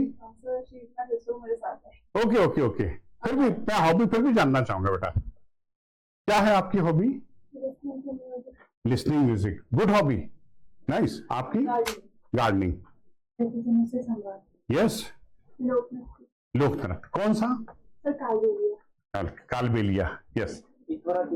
पिथौरा चित्रकला, तैरना, आदिवासी गीत। Yes, listening music and reading novels. पेड़ पौधों के बीच समय बिताना। हाँ बिल्कुल, बहुत अच्छी हॉबी है। तो जेसी बोस की हॉबी थी तो उन्होंने क्रेस्कोग्राफ की खोज कर डाली। पौधों में संवेदना होती है, ये बात बताने वाले दुनिया के पहले साइंटिस्ट जेसी बोस थे। ठीक है ना? यस। बैडमिंटन खेलना लागू। एलिफेंट विस्पर देखी थी आपने, कार्तिक गोंजाल्विस की, जिसको ऑस्कर अवार्ड मिला। Yes yes. क्षेत्रीय समस्याओं पर लेखन। क्षेत्रीय समस्याओं पर लेखन, very nice, nice hobby. Cricket खेलना और सॉन्ग सुनना। यस, नहीं सही है आप लोग की हॉबी। किसी की हॉबी में कोई डिस्टर्बेंस नहीं है और ऐसा नहीं लग रहा आपने दूसरे से पूछ के अपनी हॉबी भरा है। ठीक है ना? It's your real hobby. तो आपको अपनी हॉबी पर काम करना पड़ेगा। ये बहुत इंपॉर्टेंट सेक्शन है आपके इंटरव्यू का ये, राइट? अब कैसे क्वेश्चन बनेंगे ये तो मैं आपको बता दूंगा मैं बाद में, है ना? लेकिन आप कुछ हॉबियां बहुत अच्छी लगी। वृद्ध जनों से बातचीत करना एक अच्छी हॉबी है, क्योंकि आने वाले समय में हिंदुस्तान के साथ एक बहुत बड़ी समस्या आने वाली है। आने वाले समय में हिंदुस्तान में बुजुर्गों की समस्या, बुजुर्गों की जनसंख्या बढ़ जाएगी और जितनी ज्यादा पॉपुलेशन बढ़ेगी सरकार के ऊपर जिम्मेदारी बढ़ जाएगी इनकी, ठीक ना। और बुजुर्गों से बातचीत करते समय लाभ क्या होता है, उनके पास अनुभव होता है, जीवन का अनुभव। पुराना जो दरख्त होता है ना, भले उसमें फल लगे ना लगे, लेकिन वो छांव बहुत अच्छी देता है। तो उनके अनुभव का जो लाभ मिलता है हमें जीवन में, वो बड़ा महत्वपूर्ण होता है। बच्चों में एक ऊर्जा रहती है, एनर्जेटिक होते हैं, मन के सच्चे होते हैं। उनके साथ बातचीत करके हम भी धीरे धीरे बच्चे जैसे हो जाते हैं, ठीक है ना। तो फिर आपसे पॉक्सो एक्ट भी पूछेंगे, बच्चों से संबंधित बहुत सारी समस्याएं भी हैं, वो भी आपसे चर्चा की जाएगी। क्रिकेट में तो अनलिमिटेड क्वेश्चन है। अगर आपने क्रिकेट भरा है ना, तो आप मान चलिए उस वक्त जो भी स्पर्धा चल रही हो, क्रिकेट पर पूछे क्वेश्चन आप दोनों से एक। हाँ, क्रिकेट में वर्ल्ड कप कितनी बार जीता इंडिया ने? पहला वर्ल्ड कप कब जीता था? 83 में। क्या नाम था उस कप का? नहीं, प्रूडेंशियल कप था, है ना। रिलायंस उसके बाद का था, प्रूडेंशियल कप था। भारतीय क्रिकेट टीम के कप्तान कौन थे? कपिल देव। किसको हराया था हमने? वेस्ट इंडीज के कैप्टन कौन थे? क्लाइव लाइट, है ना। वेस्ट इंडीज के कैप्टन कौन थे? Clive light. विकेट कीपर कौन थे? हाँ, बॉलर कौन थे? Malcolm martial, Michael holding, Joel Garner, है ना। और स्पिनर गस लोगी, ठीक है ना। और भारतीय क्रिकेट टीम में कैप्टन थे कपिल देव, और कौन कौन थे? रवि शास्त्री, महेंद्र अमरनाथ, मदन लाल, रॉजर बिन्नी, सुनील गावस्कर, सैयद किरमानी, क्रिस श्रीकांत, है ना। क्रिस श्रीकांत और सुनील गावस्कर, ठीक है ना। तो बिल्कुल आपको जानकारी है, आप लोगों को अच्छे, अगर जानकारी अच्छी है तो कोई बुराई नहीं है उसमें, है ना। नॉवेल पढ़ रहे हैं अगर आप, तो आपको पता होना चाहिए कौन कौन से नॉवेल पढ़ रहे हैं, ठीक है ना। फिर आपसे नॉवेल की कैटेगरी पूछी जाएगी, मोटिवेशनल पढ़ रहे हैं, फिक्शनल पढ़ रहे हैं, है ना। तो आपसे कुछ राइटर्स पूछे जाएंगे, Salman Rushdie, midnight children and satanic versus, ठीक है ना। फिर साहित्य पर क्वेश्चन पूछ लेंगे आपसे, साहित्य में नोबेल पुरस्कार जीतने वाले भारतीयों के नाम बताइए, कौन कौन है भाई किताब पढ़ने वाले। लिटरेचर में नोबेल, हाँ, रविन्द्रनाथ टैगोर। कौन सी? गीतांजलि। वो तो बांग्ला में लिखी थी उन्होंने, तो उसको उन्होंने अंग्रेजी में ट्रांसलेट करवाया। किससे करवाया? ब्रिटिश पोएट यीट्स से। फिर एक और साहित्यकार है जिनको नोबेल पुरस्कार मिला, इंडियन है, इंडियन मूल के हैं वो, नो, अमर सेन इकोनॉमिक्स वाले हैं, है ना। सर विद्या, सर वीएस नैपॉल, सर विद्याधर सूरज नैपॉल, ये भारतवंशी हैं, ठीक है ना। भारत के सिटीजन नहीं है, भारतवंशी हैं। ये फेमस हुए थे अपनी 2 किताबों से, dark side and house of mister विश्वास, ठीक है ना। फिर बुकर पुरस्कार पूछ सकते हैं आपसे, साहित्य का सर्वोच्च सम्मान। बुकर पुरस्कार जीतने वाले भारतीयों के नाम बता दीजिए। Salman Rushdie for midnight children, Arvind Adiga white tiger, Arundhati Roy the god of small thing, Jhumpa Lahiri the interpreter of melodies, Geetanjali Shree tomb of sand, yes, रेत की समाधि, है ना। तो ये सब नाम आपको पता होने चाहिए। अभी आपकी जवाब मैं दे रहा हूं। अब आप सोच रहे हैं मेरे पास इतना नॉलेज कैसे आ गया। मैं 10 साल से इंटरव्यू ले रहा हूं। मैं इंटरव्यू में इतना फेमस हो गया हूं, क्लास में पढ़ाने का समय नहीं मिल रहा मुझे पिछले 2 साल से। फिर लॉकडाउन के बाद से तो क्लास में गया ही नहीं हूं। इंटरव्यू में इतनी व्यस्तता हो जाती है। नॉलेज कैसे बढ़ा? स्टूडेंट से दिन भर बातचीत का। अगर मैंने 15 बच्चों का इंटरव्यू लिया है तो उन 15 का ज्ञान मेरे पास आ गया। तो सोचिए, पर डे मैं 15 से 20 बच्चों के वॉक लेता हूं, और मेरी ये प्रक्रिया साल भर चलती रहती है। कभी एमपीपीएससी, कभी एपी, कभी यूपीएससी, कभी ये कभी ये कभी वो, कभी खुशी कभी गम। तो कितने सारे लोगों का नॉलेज मैं रोज अडॉप्ट करता जा रहा हूं, मैं खींच रहा हूं आपका नॉलेज, मैं ज्ञानवान बन रहा हूं, वेनोम बन रहा हूं, ठीक है ना। ये मेन रीजन है। तो आप लोगों के काम हमारा ज्ञान बढ़ता है, ठीक है ना। टीचर का नॉलेज विद्यार्थी से बढ़ता है। इस बात को आप लोग सब शिक्षक बनने वाले हो, असिस्टेंट प्रोफेसर बनने वाले हो, मान के चलिए आपका विद्यार्थी सबसे कीमती एसेट है आपके लिए। अगर आप भविष्य में प्रिंसिपल, कुलगुरु और यूजीसी चेयरमैन या यूपीएससी चेयरमैन बनोगे ना, अपने उस स्टूडेंट के कारण बनोगे। अगर स्टूडेंट आपसे पूछना बंद कर दे तो आप पढ़ना बंद कर दोगे। आप क्लास में तैयारी करके जाते हो, यार पता नहीं क्या क्वेश्चन पूछ ले, वो जवाब तुरंत देना है और नहीं तो अगले दिन तो देना ही है। तो उस विद्यार्थी के डर से आप पढ़ के जाते हो क्लास में, और जहां लगा कि स्टूडेंट तो क्वेश्चन पूछते ही नहीं है, आए की पढ़ाई चल दिए क्लास में ऐसे ही मुंह उठा करके और उठ पटांग बोल बाल के आ गए घर में, जीवन भर उतना और कम हो जाता है ज्ञान। तो अब प्रश्न है, अब वक्त आ गया आपके प्रश्नों के जवाब देने का। मैंने आपको डेफ समझा दिया, कहां से क्वेश्चन बनेंगे, सब्जेक्ट से बनेंगे, डेफ से बनेंगे, टॉपिक्स बता दिए, पॉइंट्स बता दिए। अब आपके क्या क्वेश्चन है आप पूछिए मुझसे। आप लेट हो गए मैडम, क्या नाम बेटा आपका?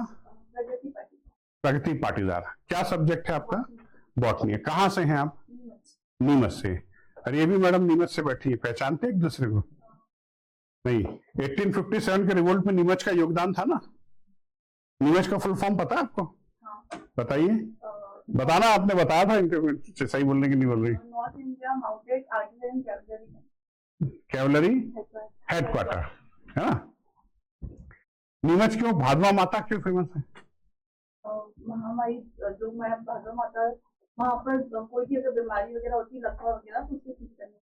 आप बॉटनी की स्टूडेंट हैं बेटा, बॉटनी की प्रोफेसर बनने जा रही हैं, तो क्या इस बात से सहमत है आप कि इस प्रकार की चीज होती है? भिंड का कोई है यहाँ पर? तो भिंड में एक डॉक्टर हनुमान है, ददरउआ सरकार, वहां पर भी लोग जाते हैं, ठीक हो जाते हैं, ऐसी मान्यता है। नीमच में भादवा माता है। आप साइंस के स्टूडेंट हैं और आप हिस्ट्री के, तो आप अपने ऐतिहासिक दृष्टिकोण से बताइए और आपने वैज्ञानिक दृष्टिकोण से इन प्रश्नों का जवाब दीजिए, ये कैसे संभव है? सर साइकोलॉजी होती है एक इंसान की कि अगर हम वहाँ जा रहे हैं तो आधा अगर इंसान मन से ठीक हो जाएगा, विश्वास होता है, तो आधा वो अंदर से हील हो जाता है, तो उसको मेडिसिन भी जल्दी लगती है। बिल्कुल सही, मन में है विश्वास, एक साइकोलॉजी उसकी। हाँ, पूरा उस पे नहीं होता है, मेडिकेशन भी चलता है साथ में, और इतने टाइम से इंसान मेडिकेशन ले रहा होता है, जब वो सब से थक जाता है तब वैसे प्लेसेस पे जाता है। यस, तो मेडिकेशन चल रहा है, तो वो मेंटली और ऐसा वेल स्ट्रांग हो जाता है, तो ज्यादा। You are right. आप दीजिए जवाब ऐतिहासिक दृष्टिकोण से। तो लंबे समय से मान्यता है कि ऐसा होता है, लोग मानते हैं, इसलिए व्यक्ति के मस्तिष्क को एक भरोसा हो जाता है। Yes, you are right. तो आप समझे ना, मैंने उनसे भी वही क्वेश्चन पूछा, इनसे भी वही क्वेश्चन पूछा, उनका जवाब अपने दृष्टिकोण से ठीक था, इनका जवाब अपने दृष्टिकोण से ठीक था। अब रीवा में न्यायालय, जिला न्यायालय, उच्च न्यायालय, सर्वोच्च न्यायालय, कैसे संभव हुई? ये भी मन का विश्वास। धर्म हमारे मस्तिष्क को एक ताकत प्रदान करता है, एक आध्यात्मिक शक्ति हमें धर्म से प्राप्त होती है, इसलिए धर्म का महत्व है। ठीक है ना। पहले क्या होता था, कानूनी प्रक्रिया बड़ी लंबी चौड़ी होती थी, महंगी होती थी, भारत की आम जनता इतना खर्च वहन नहीं कर पाती थी, तो आजादी के पहले से प्रक्रिया शुरू हो गई थी। तो स्थानीय लोग इस प्रकार की आदतें अपनाते थे और विश्वास था जो भी फैसला आएगा हमारे अनुकूल होगा। हम भारत के लोग वैसे भी धार्मिक लोग हैं, धर्म का टॉनिक हमें बड़ा अच्छा लगता है, लेकिन वहीं पर पॉलिटिकल साइंस वाले से पूछें, कार्ल मार्क्स तो कहता है religious is the opium of man,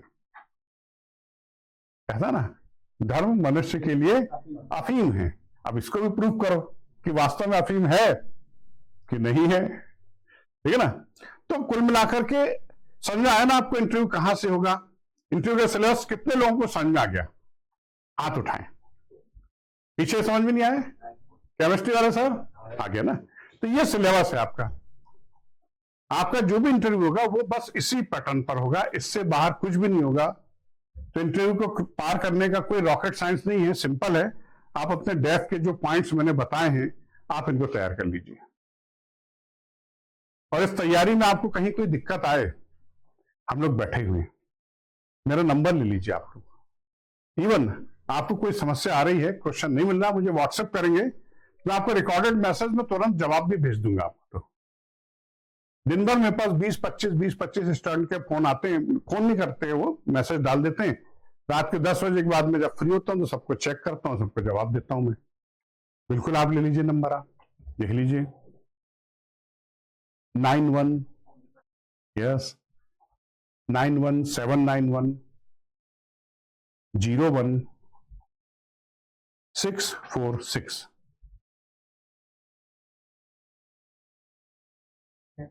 है? कोई भी टॉपिक ना मिले आप सिर्फ मैसेज डाल दीजिए, आपको रिकॉर्डेड मैसेज आ जाएगा, उससे संबंधित कोई प्रिंटिंग मटेरियल होगा, पीडीएफ होगा, वो मैं आपको सेंड कर दूंगा। ठीक, और हमारे संस्थान का एक असिस्टेंट प्रोफेसर इंटरव्यू का ग्रुप भी बना हुआ है, उसमें हर जिले की डिटेल्स पीडीएफ हम उसमें भेजते रहते हैं। ठीक है ना? अब आपके मन में कोई क्वेश्चन हो, कोई डाउट हो तो बिल्कुल पूछिए आप। आई कॉन्टेक्ट, हाँ देखिए, आई कांटेक्ट को लेकर के बहुत सारे स्टूडेंट को शिकायतें मिलती कई जगह पर मॉक में, तुम देखते नहीं हमारी तरफ, है ना? देखिए, आई कांटेक्ट का मैं आपको सीधा सीधा फॉर्मूला बता दूं, आई कांटेक्ट का कोई नियम नहीं है। सिंपल सा फॉर्मूला है, यदि मैंने आपसे शॉर्ट क्वेश्चन पूछा है, आपका नाम क्या है, तो शॉर्ट क्वेश्चन का शॉर्ट आंसर होता है, रील का जवाब रील होता है, तो आप मुझे तुरंत उस समय मेरी आंखों की तरफ देख करके अपना नाम बता देंगे। उस समय इधर उधर देखने की आवश्यकता नहीं है, उस समय आपकी पुतलियां घूमना नहीं चाहिए। और जब मैं आपसे प्रश्न पूछ रहा हूं उस समय मेंबर की तरफ मत देखना, तो ऐसा लगेगा आप मेरे प्रश्नों को ध्यान से नहीं सुन रहे हैं। प्रश्न पूछते समय प्रश्नकर्ता की तरफ आपका फोकस होना चाहिए। छोटा प्रश्न का छोटा जवाब है तो उस समय भी आपका फोकस प्रश्नकर्ता की तरफ होना चाहिए, लेकिन प्रश्न का जवाब लंबा है तो आपका मेजर फोकस उस व्यक्ति पर होना चाहिए जिसने प्रश्न पूछा है, मेजर फोकस। लेकिन बाकी 3 सदस्य भी बैठे हुए हैं तो आप बीच बीच में उनकी तरफ भी देख लीजिए। 60-70% फोकस प्रश्नकर्ता पर और बीच बीच में थोड़ा सा फोकस दूसरे प्रश्नकर्ताओं के ऊपर भी आपका होना चाहिए। उनको ऐसा ना लगे कि आप उन्हें उपेक्षित कर रहे हो। ये वही बात हुई कि आपके एक दोस्त ने आपको शादी में बुलाया, उसने आपका खूब वेलकम किया, लेकिन आपकी तरफ देखा तक नहीं। और भाई आ गए आप इधर, हाँ आ गए, चलो खाना खा लो। उसने आपकी तरफ देखा तक नहीं, आपकी आंखों में आंखें डाल के बात तक नहीं की, तो आपको बुरा लगेगा ना। और साला उसके घर गए, देखा तक नहीं हुए तक, तो लगेगा ना बुरा। तो बाकी मेंबर्स जो बैठे हैं इसलिए उनके ऊपर भी आप नजरें इनायत कर लीजिए। और कई बार आयोग में ऐसा भी होता है कि एक व्यक्ति इधर बैठा और एक व्यक्ति इधर बैठा है साइड में, तो ऐसे करने की आवश्यकता नहीं है आपको। आपकी आंखों के रेडियस में सहज रूप से जो लोग आ रहे हैं आप उन्हीं की तरफ देखिए, बाकी तरफ जबरदस्ती नहीं कि ऐसे कर रहे हैं तो गर्दन में मोच आ गई, लचीली गर्दन, है ना? तो जो सहज रूप से आपके आई रेडियस में आ जाए उसको देखिए। तो मेजर फोकस 60-70% मुख्य प्रश्नकर्ता के ऊपर, और सर रवि सर को बुला लीजिए, अब मेरा लेक्चर पूरा होने वाला है ना, और बाकी दूसरों के ऊपर। हाँ, इसमें सवाल ये है कि कोई सवाल पूछा, अब वो सर हमारी तरफ देख रहे हैं, हमने जवाब देना, और हम उधर देखने लगे अचानक, ये सोचेंगे कि हमें जवाब देना चाहिए, कहाँ जवाब दे रहा है। नहीं जी, नहीं, इसमें आपको ये करना है कि जब वो प्रश्न पूछ रहे हैं उस समय आपका फोकस प्रश्नकर्ता के ऊपर है, उस समय उधर उधर ना दिखे, है ना? बड़ा बेकार लगेगा। मम्मी आपको बचपन में डांटती थी ना, तो आप इधर उधर देख, इधर उधर नहीं, आंखों से आंखें मिला के बात करो, लपड़ पड़ेगा, बोलती थी ना, इधर उधर क्या देखते हो, मेरी आंखों में देख के बात करो। तो आप उस समय उनकी तरफ ही देखें, ठीक है? और कोई क्वेश्चन किसी का? क्वेश्चन करने के बाद हमारा 1-2 सेकंड का सोचने का समय होता है। जी, मैं इसमें बेटा बताऊंगा कि किसी भी प्रश्न का जवाब तपाक से नहीं देना है ना, कि प्रश्न पूछा शुरू नहीं। आप जैसे ही प्रश्न पूछे, भले उसका जवाब आपको आता हो, 2-3 सेकंड का पॉज लीजिए मन में और फिर उसका जवाब दीजिए। भले ही आपको उसका उत्तर पता हो, लेकिन फिर भी 2-3 सेकंड का पॉज लेने के बाद जब आप उसका जवाब देंगे तो आप देखना आपका जवाब श्रेष्ठतम हो जाएगा, क्योंकि उस वक्त आपका अवचेतन मन भी आपका साथ दे रहा होगा। ठीक है ना? तो तपाक से जवाब देने से बचे। भाई बहुत बड़ी गलती कर जाते विद्यार्थी कई बार, वो तपाक से बोलने के चक्कर में तुरंत रिएक्ट ना करें। Yes, any more question? Yes पूछो। सर जैसे मान लो कोई जवाब बहुत देर तक आ नहीं रहा है, हाँ, और या बहुत देर तक बहुत सवाल होने के बाद कोई जवाब नहीं आ रहा है, उस स्थिति में कैसे बैलेंस करें? देखिए, किसी प्रश्न का जवाब या तो आपको पता होगा या फिर नहीं पता होगा। पता है तो दे दीजिए, नहीं पता है तो आई एम सॉरी बोल दीजिए। बहुत देर तक नहीं पता तो अरे बहुत देर तक मतलब आप सोचने का समय मांग रहे हैं, तो अगर आप तो 2-3 सेकंड सोचने के बाद आई एम सॉरी बोल दीजिए। गलत जवाब मत दीजिए, ब्लफिंग मत कीजिए, जो भी है सत्यनिष्ठा का परिचय दीजिए, आई एम सॉरी बोल दीजिए, क्षमा मांग लीजिए। ये आपकी सत्यनिष्ठा को दिखाएगा जो एक प्रोफेसर में होना चाहिए। ठीक है ना? झूठ नहीं बोलना कभी भी, वो पकड़ लेते हैं। ठीक है, एनी मोर क्वेश्चन? सर एक गैप को लेकर, अगर गैप हो रहा है बहुत, हाँ हाँ, तो उस समय जो रीजन हो बता दीजिए। बहुत अच्छा रीजन ना हो सर। नहीं, क्या ऐसा क्या है क्या? नहीं मतलब तैयारी कर रहे हैं, आतंकवादी ट्रेनिंग करने को गए थे उस गैप में, मतलब ऐसे की तैयारी कर रहे हैं और मैं इतनी तैयारी कर रहे हैं तो कहीं देखिए, आप सीधी सी बात पहुंचे, मैं कॉम्पिटिटिव एग्जाम की तैयारी कर रहा था, प्रिपरेशन है ना, समय लगता है। और आयोग की एग्जाम कैसे होती है तो पता है आपको, है ना। आप ये बोल दिए मैं प्रिपरेशन कर रहा था, और उस दौरान अगर वास्तव में अगर आप पिता के किसी कार्य में सपोर्ट कर रहे हैं, किसी स्कूल में पढ़ा रहे हैं, ट्यूशन पढ़ा रहे हैं, कहीं जॉब कर रहे हैं, तो बता दीजिए आप, ठीक है ना। छुपाइए मत, झूठ मत बोलिए कहीं पर भी, है ना, ब्लफिंग मत कीजिए। हाँ यस, सिविल सर्विस को लेकर पूछा कि सिविल एग्जाम दिया है या नहीं। देखिए उनके पास सब रिकॉर्ड है, उनके पास आपका पूरा डेटा है, तो आप बिल्कुल बोलिए सब, अगर दिया है तो दिया है, उसमें बुराई क्या है। आप आपसे भी पूछेंगे अच्छा आप असिस्टेंट प्रोफेसर बन गए और पीएचसी में भी आपका सिलेक्शन हो गया, तब आप क्या करेंगे, तो आप क्लियर बोलिए महोदय असिस्टेंट प्रोफेसर की क्लास 2 की नौकरी, अगर एमपीपीएससी में क्लास 3 की जॉब मिलती है तो मैं एपी को कंटिन्यूस करूंगा।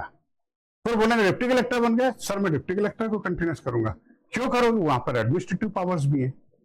रियल बात बताओ ना, और आगे बढ़ने से आपको कोई रोक नहीं सकता। फंडामेंटल ड्यूटीज में लिखा है ना, सतत उत्कर्ष की ओर बढ़ने का प्रयास करें। डिप्टी कलेक्टर का पे स्केल एपी से कम है, बट पावर्स उसके पास ज्यादा है, ये रियलिटी है। तो जो वास्तविकता है आप बिल्कुल बताइए। ईमानदारी को कभी भी हतोत्साहित नहीं किया जा सकता, सत्य हमेशा मूल्यवान होता है। आप झूठ बोलेंगे, घुमाने फिराने की कोशिश करेंगे, वो 2 मिनट में समझ जाएंगे,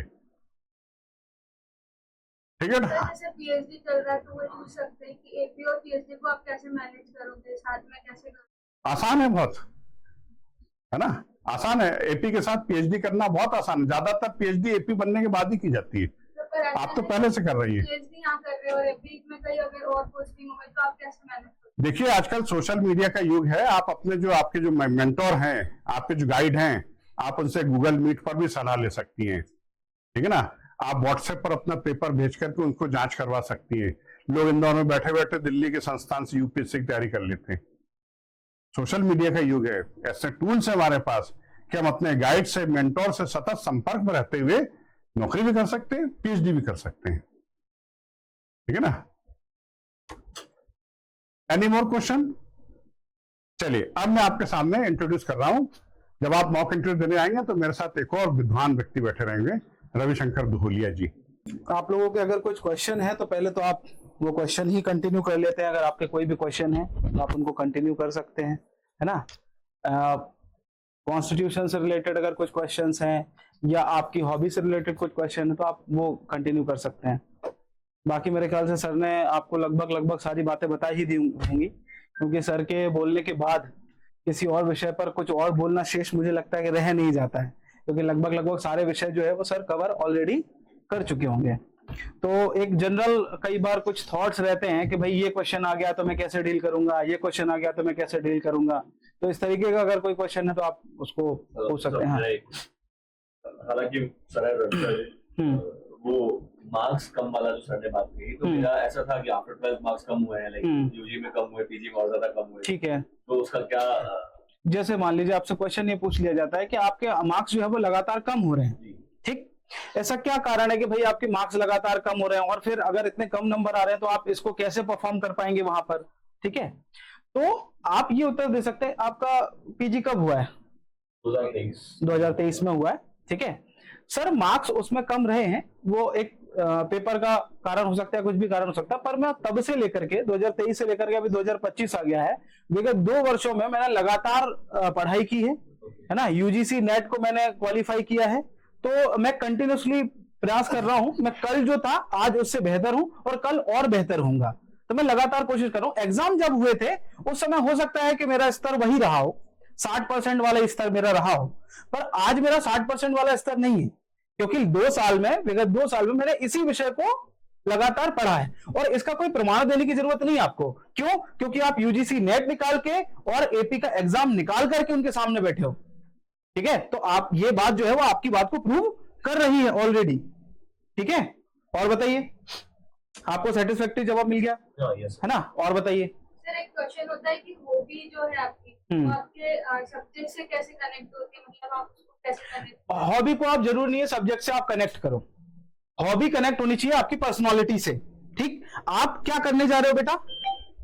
आप एपी बनने जा रहे हो, ठीक है। जब आपका माइंड बॉडी बैलेंस बिल्कुल बेहतर होगा तो आप अपने काम में बिल्कुल परफेक्शन के साथ जब काम कर पाओगे।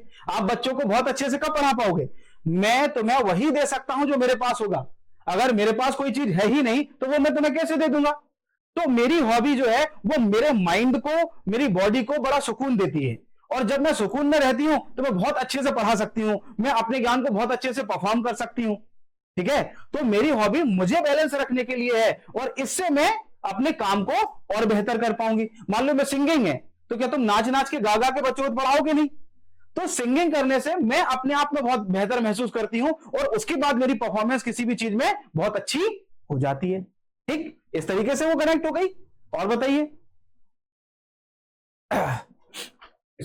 मेरा कोर्स वर्क अभी तो स्टार्ट नहीं हुआ है, जब तक क्लियर वाला इंटरव्यू होगा तब तक स्टार्ट हो जाएगा, ठीक है। तो वो डैप रिफिल करते हुए शुड आई मेंशन? और देखिए, आप मेंशन करें या ना करें, ठीक, उन्हें अगर क्वेश्चन पूछना तो वो पूछ लेंगे। मान लीजिए डेफ में आपने मेंशन नहीं किया कोई रिसर्च वर्क, अब मैं किसी के डेफ में नहीं होता है तो मैं इंटरव्यू में अक्सर कर एक क्वेश्चन पूछता हूं कि अगर आपको रिसर्च करनी हो तो आप किस सब्जेक्ट पे करेंगे? नहीं कर रहे हो तुमने कहा कि मैं पीएचडी में एनरोल्ड हूं ही नहीं, तो आप क्वेश्चन से बच नहीं पाओगे, ठीक है। तो आप मेंशन कर दो तो बेहतर है। कर दोगे तो होगा क्या कि तुमने जो बॉल दी है वो खेलनी है सामने वालों को, है ना। और नहीं करोगे तो उनकी बॉल है, वही बोलने लग जाए कि इस वाले टॉपिक पे अगर रिसर्च करनी हो तो तुम क्या करोगे? पॉसिबल है ना, ठीक है। तो मैं इसमें यह चीज कहता हूं कि आप, दो चीजें हैं, या तो इंटरव्यूअर आपको ड्राइव करे, आप पीछे वाली सीट पर बैठो और आप उसके हिसाब से चलो, वो अपने हिसाब से घुमाएगा आपको, या फिर आप फ्रंट सीट पे बैठ जाओ, ड्राइविंग वाली सीट पे, और आप इंटरव्यूअर को घुमाओ, है ना। अब वो कैसे करोगे? आप जो उत्तर दे रहे हो उस उत्तर में आप क्या मेंशन करते हो उससे क्वेश्चन बनेंगे। समझ में आ रही मेरी बात की नहीं? अब जैसे पहले क्वेश्चन है, उसमें पूछिए आप इंट्रोड्यूस योरसेल्फ, तो आप अपने बारे में ऐसे पॉइंट बता दो ना जो आपके बहुत स्ट्रांग हो, क्योंकि चर्चा तो करनी है, आप स्किप नहीं हो सकते उस चर्चा से। जब बात होनी ही है तो आपके दिए हुए टॉपिक पे बात होना तो ज्यादा बेहतर है। कई सारे लोग ओवर कॉन्फिडेंस हो जाते हैं। जैसे पूछा आप कौन से सब्जेक्ट में एक्सपर्ट हैं, तो उन्होंने कहते हमने तो सभी पढ़ा है, तुम पूछ लो। चुनौती दे रहे हो तुम आ जाते सही। अभी एपी बने नहीं हो, अब चुनौती देना शुरू कर दिया कि भाई हम तो महारथी हैं, आपको जो पूछना है पूछ लो आप, है ना, हम सब बता देंगे। तो फिर वो ऐसे क्वेश्चन निकाल के आएंगे जो बनेंगे नहीं आपसे। उन्होंने पूछ दिया मेरे पापा का नाम बताओ, होता है ना, बता दो फिर।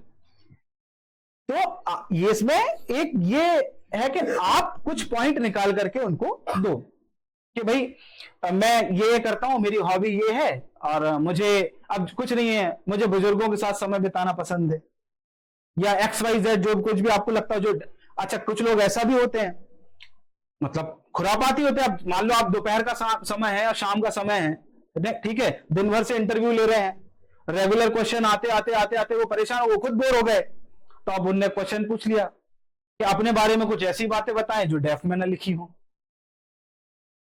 अब क्या बताओगे? क्या बताओगे आप? मेरे माताजी का नाम लिखा है क्या उसमें? माताजी का नाम बता दो। मेरे परिवार में कितने लोग हैं वो बता दो। मैं अपनी माता के ज्यादा नजदीक हूं, यही बता दो। चलो, तो फिर अब अगला क्वेश्चन, अगर मैं बोल दूं आपसे कि मैं अपनी माताजी के बहुत नजदीक हूं, तुम्हारे मन में पहला क्वेश्चन क्या आ रहा है कि सर ऐसा क्यों है? यही आ रहा है ना। तो जब तुम्हारे मन में ये क्वेश्चन आ रहा है तो आपको क्या लगता है एग्जामिनर के मन में ये क्वेश्चन नहीं आएगा? अगला क्वेश्चन यही पूछा जाएगा कि ऐसी कौन सी क्वालिटीज है जिसकी वजह से आप उनके ज्यादा नजदीक है या आप उनको ज्यादा फॉलो करते हैं। आपके मन में 2-4 क्वालिटीज हो, वो आपकी मां से कंफर्म करने नहीं जा रहे हैं कि चलो इसने ये उत्तर दिया है, चलो कंफर्म करें जाके। है ना। आपका प्रेजेंस ऑफ माइंड भी तो वहां पर काम करता है ना, कि आप अपने प्रेजेंस ऑफ माइंड में कैसी चीजों को लेकर के चल रहे हैं, उस बात से भी असर पड़ेगा। ठीक है ना। और बताइए। सरस्वती शिशु मंदिर के बारे में, सरस्वती शिशु मंदिर के बारे में कितना तो तैयार नहीं है, लेकिन आप कुछ चीजें जरूर तैयार कर लें। जैसे इसकी शुरुआत कहां से हो रही है, माधवराव गोलकर जो है ना, सुना होगा ना नाम, आरएसएस के माध्यम से चलता है। ठीक है, अब आरएसएस के माध्यम से अगर आ गया तो फिर आरएसएस से क्वेश्चन आ जाएंगे। ठीक है ना। ये आप जो भी चीजें लेकर के चल रहे हैं उसको आप देखिए कि उसकी तह तक आपको कम से कम 2 क्यों तो पता हो आपको, कि ऐसा क्यों, फिर ऐसा क्यों, ये 2 तो आपको क्लियर हो। और आप अगर 2, 3, 4 उत्तर देने के बाद एक बार सॉरी भी एक उत्तर होता है ना। Consider no as a answer. तुम हर चीज एक्सप्लेन करने के चक्कर में पड़ो ही मत। अच्छा, ऐसा भी मत करो कि मैंने कहा, अब मैंने किसी से कहा कि हर चीज का उत्तर जरूर नहीं है कि आपको आता हो तो नो बोल दो, तो जो आता था उस पर भी नो बोलने लग गया। वो बोले सर इससे क्रॉस क्वेश्चन आ जाता ना, इसलिए नो बोल दिया। अरे भाई, सामने वाला गोली मार देगा तो पहले ही मर जाओ क्या? जहां तक आ रहा है वहां तक तो बताओ। शुरुआत में ही हाथ खड़े कर दिए तो ये भी नहीं करना है ना। कई सारे बच्चे बहुत सरल क्वेश्चन पे ही नो बोल के चले आते हैं कि सर इसके बाद वो ऐसी लाइन खुल जाती क्वेश्चंस की जिसपे मुझे आता नहीं। कोई फर्क नहीं पड़ता है। आपने 4 नो के बाद जो एक क्वेश्चन जो आता था उसका आंसर कैसे दिया है, उस बात पे आपको नंबर मिलने वाले हैं। क्योंकि ये शो करेगा कि आप प्रेशर के बाद भी निखरे के बिखरे। ठीक है ना। अब मुझे बताओ, आप 4 लोग बैठे होंगे पैनल में वहां पे, या 3 लोग बैठे होंगे पैनल में, आप उनके उत्तर से अगर घबरा जाओगे तो जब क्लास में 45 लोग बैठेंगे और उनके दिमाग में पता नहीं क्या क्वेश्चन आ जाए, उस समय पर आपका क्या हाल होगा? हम लोग जो यहां पढ़ा रहे हैं हमको भी सब उत्तर नहीं आते हैं, हमें भी सारे क्वेश्चन पता नहीं है। आप जब पूछो तो, आप जैसे कई सारे बच्चों को पढ़ाया है, जब आप क्वेश्चन पूछते हैं तो हम क्या करते हैं, हमें नहीं आता है, हम बोलते हैं कोई बात नहीं बेटा कल बताएंगे, कोई समस्या नहीं है, होता है ना। लेकिन जब हम कोई बात नहीं बोलते हैं कि हम कल बताएंगे तो हम पसीना पसीना नहीं हो रहे होते हैं, एकदम घबराने लग गए, हमारे हाथ यूं होने लग गए, हमारे होंठ कांपने लग गए, फिर हम कह रहे हाँ बेटा कल बताएंगे। ये नहीं होना चाहिए। ये जो घबराहट है ना, ये जो आपका बीपी एकदम से शूट आउट हो रहा है, ये नहीं होना चाहिए। अगर ये होगा तो फिर गड़बड़ है। क्यों? क्योंकि प्रेशर में आप परफॉर्म नहीं कर पा रहे। और तुम्हें किस बात का प्रेशर है, किस बात की घबराहट है? भाई तुम 2 एग्जाम निकाल के वहां पहुंचे हो, ये आत्मविश्वास तो तुम्हारे अंदर होना चाहिए ना, है? ज्ञान तो तुम्हारे अंदर है। हाँ, जो रैंडम क्वेश्चन आते हैं, आज का न्यूज़पेपर पढ़ा के नहीं पढ़ा, ऐसे कुछ 10, 12, 15 जो विषय है उनको आप कवर कर लो। ठीक है। जैसे अभी डोनाल्ड ट्रंप वाला है, तुम लोगों का जब एग्जाम होगा उस समय तक बजट आ चुका होगा। ठीक है। इकोनॉमिकल सर्वे आ चुका होगा, तो इकोनॉमिकल सर्वे और बजट पे क्वेश्चन आपसे जरूर पूछे जाएंगे। समझ में आ रही बात कि नहीं आ रही है ना?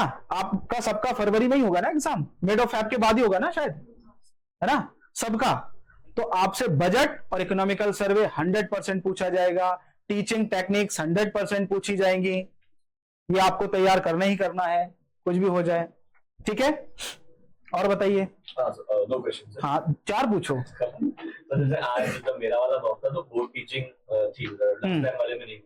तो मैंने कहीं सुना था कि अगर वो रियल वाले इंटरव्यू में अगर बोर्ड टीचिंग में कब पहुंच गए तो वो बहुत अच्छा है, और अगर वो नहीं पूछ रहे तो शायद वो नहीं, ऐसा कुछ नहीं है, नहीं बिल्कुल भी नहीं है ऐसा। ठीक है। आप बिल्कुल इस तरीके से मत सोचे, क्योंकि ये जो बातें हैं ना, ये आपका माइंड शुरुआत से ही डाइवर्ट कर देंगी। क्योंकि यू आर एक्सपेक्टिंग समथिंग और वो नहीं हो रही है तो दिमाग अरे कहीं मेरा खराब जा रहा है, कहीं मेरा अच्छा जा रहा है, कहीं मेरा। अब जैसे एक बच्चा आया था आज इंटरव्यू देने, तो वो ये कह रहा है कि सर मेरे साथ में एक समस्या ये आती है कि मैं कंटिन्यूअसली सोचता हूं कि मेरा मुंह सूख रहा है। मैं जब वो बोलता है ना तो वो पानी पी के इंटर हुआ, पर वो सोच रहा है तो 5 मिनट बाद ही उसको फिर प्यास लगाई। ये सिर्फ और सिर्फ साइकोलॉजिकल गेम है। आप जैसा सोचोगे वैसा होना शुरू हो जाएगा। ठीक है ना। ऐसा कुछ भी नहीं है ऐसा। ठीक है ना, कुछ नहीं है। राइट। कई बार आपके आंसर्स इतने अच्छे। अब टीचिंग क्या है? टीचिंग एक तरीके से आपकी डिलीवरी कैपेसिटी है कि आप किसी सब्जेक्ट को कितना अच्छा डिलीवर कर सकते हो। अगर आपकी लैंग्वेज में, आपके बात करने के तरीके में वो फ्लुएंसी दिख रही है, वो फ्लो दिख रहा है, तो हो सकता है वो आपको टीचिंग के लिए बोले ही ना, और आपका इंटरव्यू अच्छा जा रहा हो, लेकिन आप खुद ही लास्ट में टेंशन में आ जाओ कि हाय राम, हमसे तो बोर्ड की बोली ही नहीं, हमसे तो पढ़वाया ही नहीं।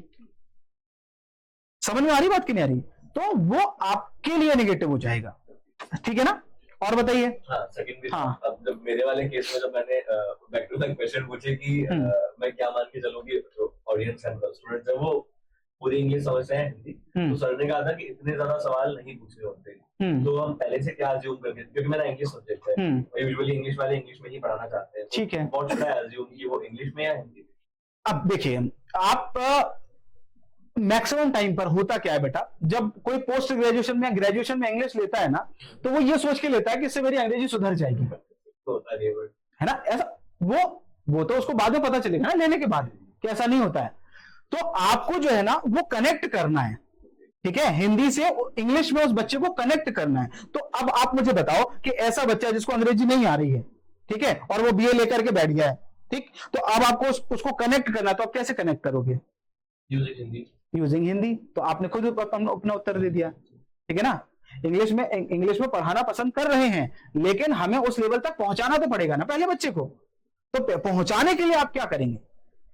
किसी भी व्यक्ति की क्लास तभी बहुत ज्यादा अच्छी मानी जाती है जब स्टूडेंट एंगेजमेंट अच्छा हो, है ना? बच्चे क्वेश्चन पूछ रहे हैं, बच्चे समझ रहे हैं उस चीज को। अब आप बिल्कुल आके सीधा आप हवाई कर दिया आपने मामले को, तो फिर 2 दिन बैठेंगे, तीसरे दिन तो वो कहेंगे सर आप अपने घर रहो, हम अपने घर रहेंगे, हमारी शिवानी बहुत अच्छी है, हम आखिरी में पढ़ेंगे 2 दिन, और हम 2020 आती है ना शिवानी, 2020 सूर्या, देखो एक नया टॉपिक आ गया। ठीक है ना? और बताइए, और किसी का कोई सवाल? अभी आप लोगों ने कितने लोगों ने इंटरव्यू दिए हैं, एक आध मॉक दे लिए हैं? फिर तो सवाल होने चाहिए ना। अच्छा, सर से ऑलरेडी आप डिस्कस कर चुके होंगे। हाँ, पूछो ना यार, 2 पूछो। मॉक में पूछ लिया था क्या? शुभ की समस्या। हाँ। अशुभ की समस्या तो पढ़ा था, लेकिन शुभ की समस्या, जो अशुभ की समस्या वही शुभ की समस्या है। मैंने सर उस दिन आपसे पूछा था, सर मैं अशुभ की, अब वो तो ये प्रेशर टेक्निक्स होती हैं इंटरव्यू में। कई बार क्या होगा ना, जैसे आपने बोला सर मैं क्या इसमें गैस कर सकता हूँ, नहीं भाई गैस क्यों करना है, उत्तर पता है तो बताओ, नहीं है तो नहीं पता है तो मत बताओ। अब इससे क्या होगा, आपका अगला क्वेश्चन बिगड़ जाएगा, आता हुआ भी बिगड़ जाएगा, ठीक है ना? ये प्रेशर क्रिएट करने की टेक्निक्स होती हैं जो कई बार वहां पे भी यूज होंगी, ठीक है ना? इसमें आप बहुत ज्यादा टेंशन लेने की, वो जो है ना उस पर अपन डिस्कशन कर लेंगे, वो फिलॉसफी वाला मैटर है, उस पर अपन डिस्कशन कर लेंगे, ठीक, वो सेम ही है, ठीक है? और बताइए दशरथ, अरे मुन्ना लाल है ना, दशरथ कहाँ है? हाँ बताओ भाई दशरथ, कोई क्वेश्चन है? न्याय की देवी जो अभी आज में, उसका क्या, उसका कैसा क्या नहीं है, उसको पूरा पढ़ लो आप, ठीक है? क्या क्या चेंज हुए, कंपैरिजन पूछा जाएगा आपसे, जो न्याय की देवी पुरानी थी और न्याय की देवी अभी जो वर्तमान में है, ठीक है, उनका कंपैरिजन क्या है। और आपसे मोस्टली क्वेश्चन जो पूछे जाएंगे वो 3 लॉ जो बदले हैं उस पर क्वेश्चन पूछे जाएंगे, ठीक है ना? अभी 3 लॉ है ना आपका, तो 3 जो नए लॉ आए हैं जो अभी 1 जुलाई से लागू हुए हैं, उस पर क्वेश्चन 100% पूछे जाने वाले हैं। और सुप्रीम कोर्ट में जो चेंजेस आ रहे हैं, सुप्रीम कोर्ट के जो डिसीजंस आ रहे हैं, उस पर आपसे क्वेश्चन पूछे जाएंगे, ठीक है? जो विवाद में चल रहे हैं कानून, जैसे अभी 498A डोरी एक्ट वाला जो कानून है ना, वो विवाद में चल रहा है, लीगल टेरर उसको क्यों बोल रहे हैं, उससे क्वेश्चन आएंगे। सुप्रीम कोर्ट ने उसको लीगल टेरर बोला है ना, उसका गलत इस्तेमाल हो रहा है, उससे क्वेश्चन आपसे 100% पूछा जाने वाला है, ठीक है? अभी जो आत्महत्याएं कर रहे हैं पुरुष कंटिन्यूसली, चर्चा में है ना, जो चीज न्यूज़पेपर में आ रही है, आप सबसे बोल रहा हूं मैं, ठीक है? जो चीज कंटिन्यूसली, आप मुझे एक टेंडेंसी समझो, जो इंटरव्यू बोर्ड में बैठने वाले हैं उनकी एज क्या होगी?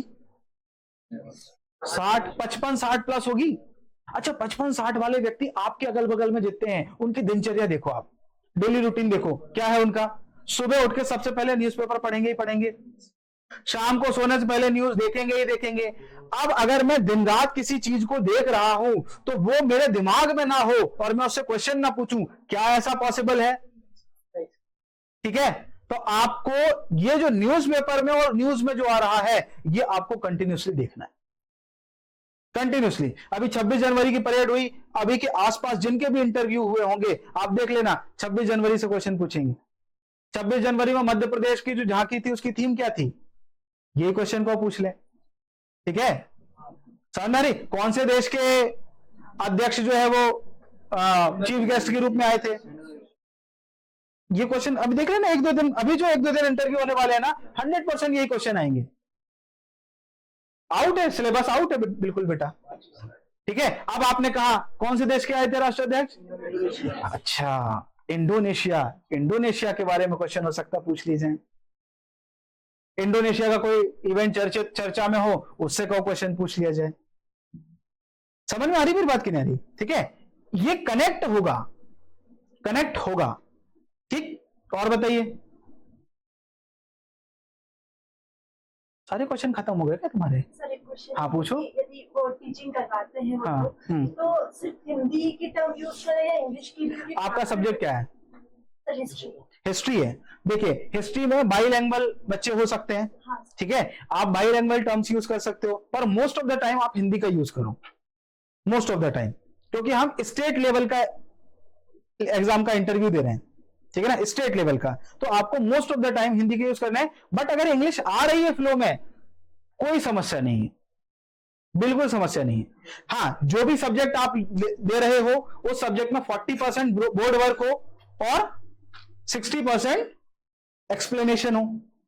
जैसे आप हिस्ट्री का कोई टॉपिक है, किसी भी विषय का कोई टॉपिक है, आपने बोल दिया कि चलिए भाई आज हम लोग जो है समझेंगे कि ब्रिटिश भारत में जो ब्रिटिश इकोनॉमिकल पॉलिसीज थी उनका इंडिया पे क्या इंपैक्ट पड़ा, तो आपने तुरंत टॉपिक डाला, फिर समझाना शुरू कर दिया कि जब से 1757 से अंग्रेजों ने भारत के ऊपर प्लासी का युद्ध जीत करके एस्टैब्लिशमेंट किया, तब से ही वो उनकी इकोनॉमिकल पॉलिसीज को लेकर के आने लगे। ये वही दौर है जब इंग्लैंड में क्या हो रहा है, औद्योगिक क्रांति हो रही है। अब कनेक्ट करते हुए चीजों को समझाते जाओ और एक एक पॉइंट लिखते जाओ और उसको एक्सप्लेन करते जाओ।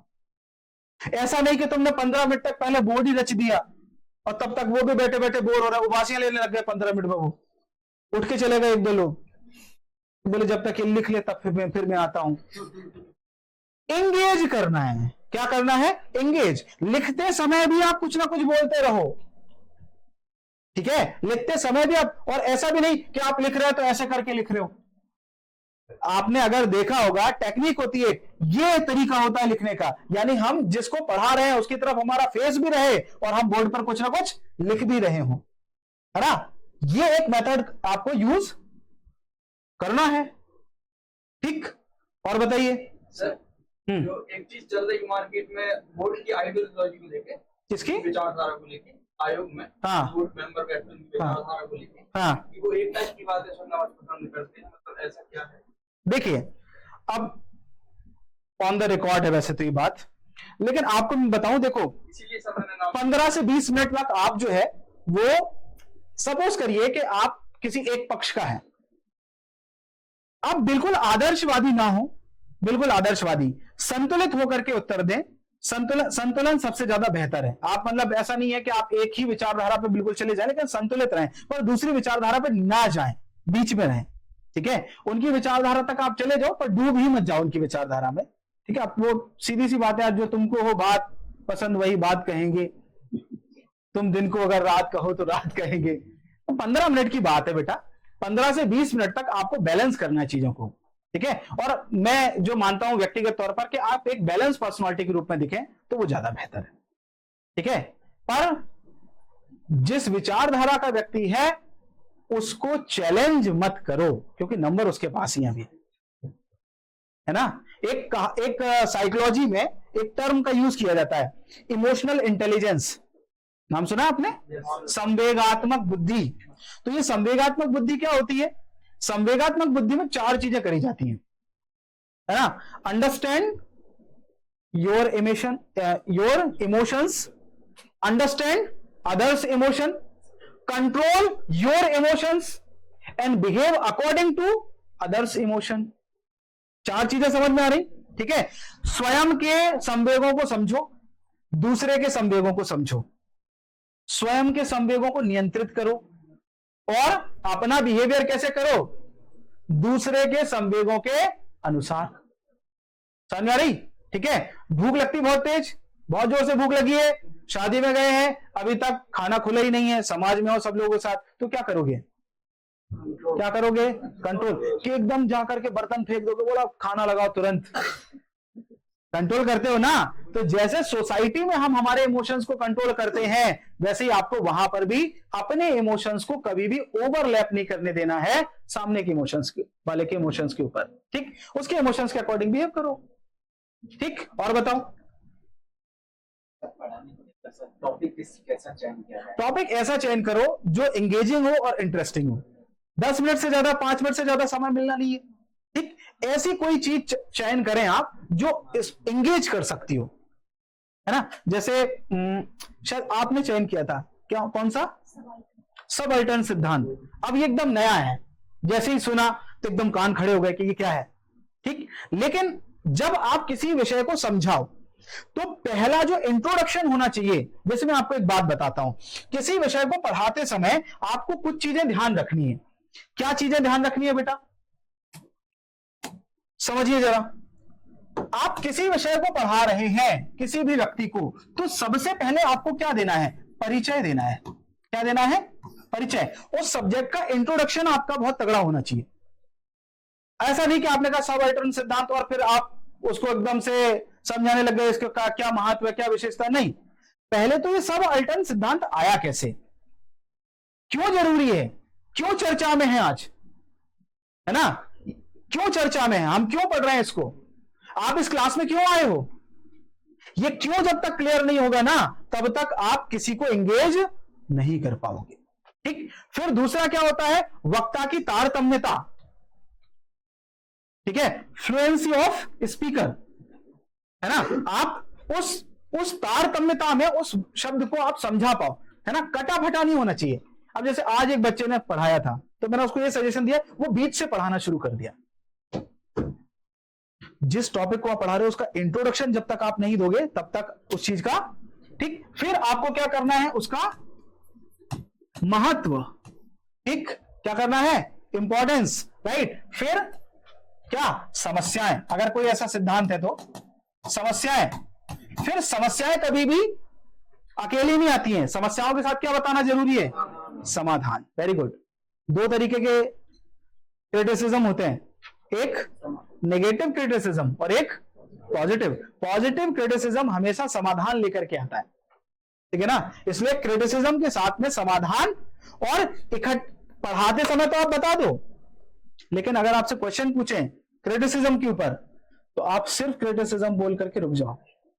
अगला क्वेश्चन वो पूछेंगे इसके समाधान क्या है, तो 2 क्वेश्चन के जवाब मिल गए ना। और अगर आपने एक बार में ही दे दिए, गड़बड़ हो गया, है ना। तो कहां रुकना है, वो भी एक तकनीक आपको पता होनी चाहिए, ठीक। और बताओ।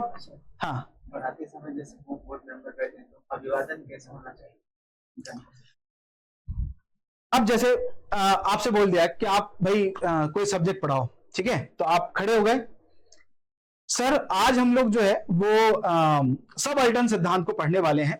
इस विषय की अगर मैं बात करूं तो अभी हाल फिलहाल में हम देखते हैं कि भारतीय राजनीतिक परंपराएं जो है उनको दोबारा से जो है वो निर्धारित करना है, दोबारा से लिखने की बात चल रही है। तो इसी में एक सिद्धांत आया है सबअल्टर्न सिद्धांत, ठीक है। तो चलिए हम इसको समझते हैं कि किस तरीके से है। तो सबअल्टर्न सिद्धांत की अगर मैं परिचय की बात करूं, फिर आपने XYZ जो कुछ भी है वो बता दिया। फिर इसके महत्व की बात करूं तो आपने जो भी पॉइंट है वो बता दिए, ठीक। एक बेसिक इंट्रोडक्शन के साथ में आपने बात को शुरू कर दिया। वहां पर आप सर करके ही संबोधित करें, है ना, एकदम ओवर कॉन्फिडेंट होके ये नहीं बोलना कि अरे तुम तो बच्चे हो, अभी देखो समझाता हूं तुमको, हेलो गाइस, ये नहीं करना है, ठीक है। तो आप व्यवस्थित रूप से समझाना है, ओवर फ्रेंडली नहीं होना है, ठीक है। व्यवस्थित शब्दों का चयन करना है, व्यवस्थित शब्दों का चयन। कई बार क्या होता है, हम अनौपचारिक शब्दों का प्रयोग करना शुरू कर देते हैं, अनौपचारिक, जैसे मान लो बोर्ड मेंबर सारे हंस रहे हैं और तुम भी बैंकर ठा के मार के हंसने लग गए, तो फिर तुम्हारी हालत वैसी हो जाएगी जैसे गब्बर सिंह ने किया था ना, वो 3 लोग थे, 3 के तीनों बच गए, फिर हंसते हैं सब और वो तीनों भी हंसते हैं, और आखिरी में क्या होता है, गोली मार अब कभी मान लो वो बोर्ड मेंबर आपस में एक दूसरे को देख रहे हैं, नहीं नहीं सर ऐसा नहीं होता ना, हाँ हाँ हाँ, हंसने लग गए, तुम भी हंसने लग गए, समझ लो आप गोली मार देंगे वो। तो अपने आप को नियंत्रित रखो, ठीक है, नियंत्रित। हाँ, पर इसका ये भी मतलब नहीं है कि रोतलू मुंह बना के चले जाओ, एकदम तुम्हारी भौएं चढ़ी हुई हैं, पता नहीं कि सारी दुनिया का बोझ मैं उठाता हूं वाली कंडीशन हो गई तुम्हारी। एक व्यवस्थित फेस होना चाहिए, व्यवस्थित फेस के साथ में आप चीजों को करें, ठीक। और बताइए, हाँ 2 पूछो तुम। कोई सवाल ऐसा हो जिसमें सोचने की स्थिति, आप पूछिए। सर मैं थोड़ा सा सोचने का समय चाहता हूं, ठीक। सर ऐसे ऐसे नहीं होना है ना, ऐसे ऐसे ऐसे नहीं करना है, अगल बगल में कुछ लिखा तो है नहीं कि वहां से मिल जाएगा, ठीक है। ऐसे ऐसे करने की बजाय आप उनसे कह दो कि सर मैं 2 मिनट कुछ सोचने का समय चाहता हूं, फिर थोड़ी देर सोचा, नहीं आ रहा है, माफ कीजिएगा सर मैं अभी रिकॉल नहीं कर पा रहा हूं। फिर उन्होंने कहा नहीं नहीं ये बात तो बहुत जरूरी है, जी सर मैं क्षमा चाहूंगा, मैं इसको जाकर के अब जरूर देखूंगा।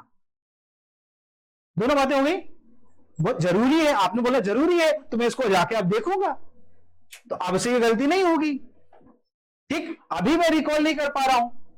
हाँ, कई सारे लोग ऐसे होते हैं जो एकदम बत्ती देना शुरू कर देते हैं और इतने आत्मविश्वास के साथ देते हैं बत्ती, कई बार हम बोर्ड में बैठे होते हैं, हमको ऐसा लगता है कि कहीं हमको तो गलत पता नहीं है। हम अपने आप को हम अपने मन में सोच रहे होते हैं कि हम भी रीचेक करेंगे घर जाके क्योंकि हमें तो गलत याद नहीं है, फिर याद आता अरे मैं तो कई सालों से ये पढ़ा रहा हूं। समझ में आ रही बात की नहीं? तो ये जो अति आत्मविश्वास है ना, इससे बचना है ना। सॉरी बोल दोगे चलेगा, बिल्कुल चलेगा, उसके नंबर नहीं कटेंगे, लेकिन अति आत्मविश्वास में गलत उत्तर दे दिया कॉन्फिडेंस के साथ में तो उसके नंबर कटेंगे बेटा। समझ में आ रही बात की नहीं आ रही? तो ये नहीं करना है, ठीक है। और हाँ, अरे तुम 4-5 पूछो, कोई दिक्कत नहीं। सर वो अंतिम रूप से मतलब सर लोग कहते हैं कि ऐसा पूछ रहे हैं कि आपका चयन क्यों किया? वो एक भाई क्यों ना कह नहीं सकते, हालांकि क्यों ना किया जाए, है ना, क्यों ना किया जाए। सर मैं बहुत ईमानदारी से इस विषय को पढ़ना और पढ़ाना पसंद करता हूं, तो यदि मेरा चयन होता है तो मैं उस पोजीशन, अब जैसे कई सारे लोग ऐसे होते हैं जो पहले से कहीं कोई नौकरी कर रहे हैं, उनसे पूछे तुम यहां क्यों आना चाहते हो, 2 कारण, एक तो सर ने उत्तर दिया है, दूसरा समझो सर मैं मुझे लगता है कि इस जॉब में मैं समाज को और ज्यादा कंट्रीब्यूट कर पाऊंगा क्योंकि मैं जिन बच्चों के साथ डील करने वाला हूं वो उस एज में है कि मुझसे पढ़ने के तुरंत बाद जो है वो एक नागरिक के रूप में अपनी पहचान बनाएंगे। तो मैं ना सिर्फ उनके अंदर जो है वो सामाजिक मूल्य और अपने जो सांस्कृतिक मूल्य हैं उनका संचार कर सकता हूं, बल्कि मैं इतने बेहतर तरीके से मेहनत करके उनको पढ़ाऊंगा, है ना, जिससे उनकी नींव और ज्यादा मजबूत हो जाए। तो आप और खुरापात होगी आदमी के अंदर, तो ये भी पूछ लेगा, ये तो हर कोई व्यक्ति कर लेगा, फिर तुम स्पेशल क्या करोगे? अरे भाई आप स्पेशल क्या करोगे, आप पढ़ाने जा रहे हो तो पढ़ाओगे ही ना, है ना। Along with that I have some administrative qualities, तो मैं उस तरीके से भी जो है वो यूज में आ सकता हूं या कार्य कर सकता हूं, ठीक है। क्योंकि असिस्टेंट प्रोफेसर केवल एकेडमिक पद नहीं है, ये एडमिनिस्ट्रेटिव पद भी है, ठीक है, ये एडमिनिस्ट्रेटिव पद भी है। तो उस तरीके से भी आपका बेसिकली जब ये पूछा जाए आपसे कि आपको ही क्यों चयनित किया जाए, तो आपको आपकी 1-2 यूनिक जो विशेषताएं हैं वो आपको समझानी, ठीक है। मैं सर सब्जेक्ट का एनालिसिस बहुत अच्छे से कर लेता हूं, मैं लगातार इस विषय में पढ़ाई कर रहा हूं, मैं लगातार अपने आप को अपडेट कर रहा हूं सर, मैं जो टेक्नोलॉजी होती है उससे बहुत ज्यादा अपडेट रखता हूं अपने आप को, तो मैं टेक्नोलॉजी का अपने विषय में समावेशन कर सकता हूं, है ना, मैं टेक्नो फ्रेंडली नेचर के साथ में पढ़ा सकता हूं। आप 1-2 एक्स्ट्रा ऑर्डिनरी चीजें आप बता सकते हैं, ठीक है। और बताइए अनुसूचित जाति और ST/SC में क्या अंतर है? SC ST/SC में अनुसूचित जाति और जनजाति बेटा अंतर देखिए, समझो जरा, आज भी जो जंगलों में और ट्राइब्स में जो जल, जंगल और जमीन, इन पर जो व्यक्ति अपनी जिंदगी और अपनी आजीविका को आश्रित रख रहा है वो ST है, ठीक है। और एससी कौन है? जो मुख्य धारा में तो है, एसटी मुख्य धारा में नहीं है समाज की, एससी मुख्य धारा में तो है लेकिन सामाजिक रूप से पिछड़ा हुआ है। हाँ, सामाजिक रूप से पिछड़ा हुआ है, ठीक है। समाज में उसको जो है वो दोयम दर्जे का माना गया एक लंबे समय तक, जिसके कारण वो पिछड़ गया।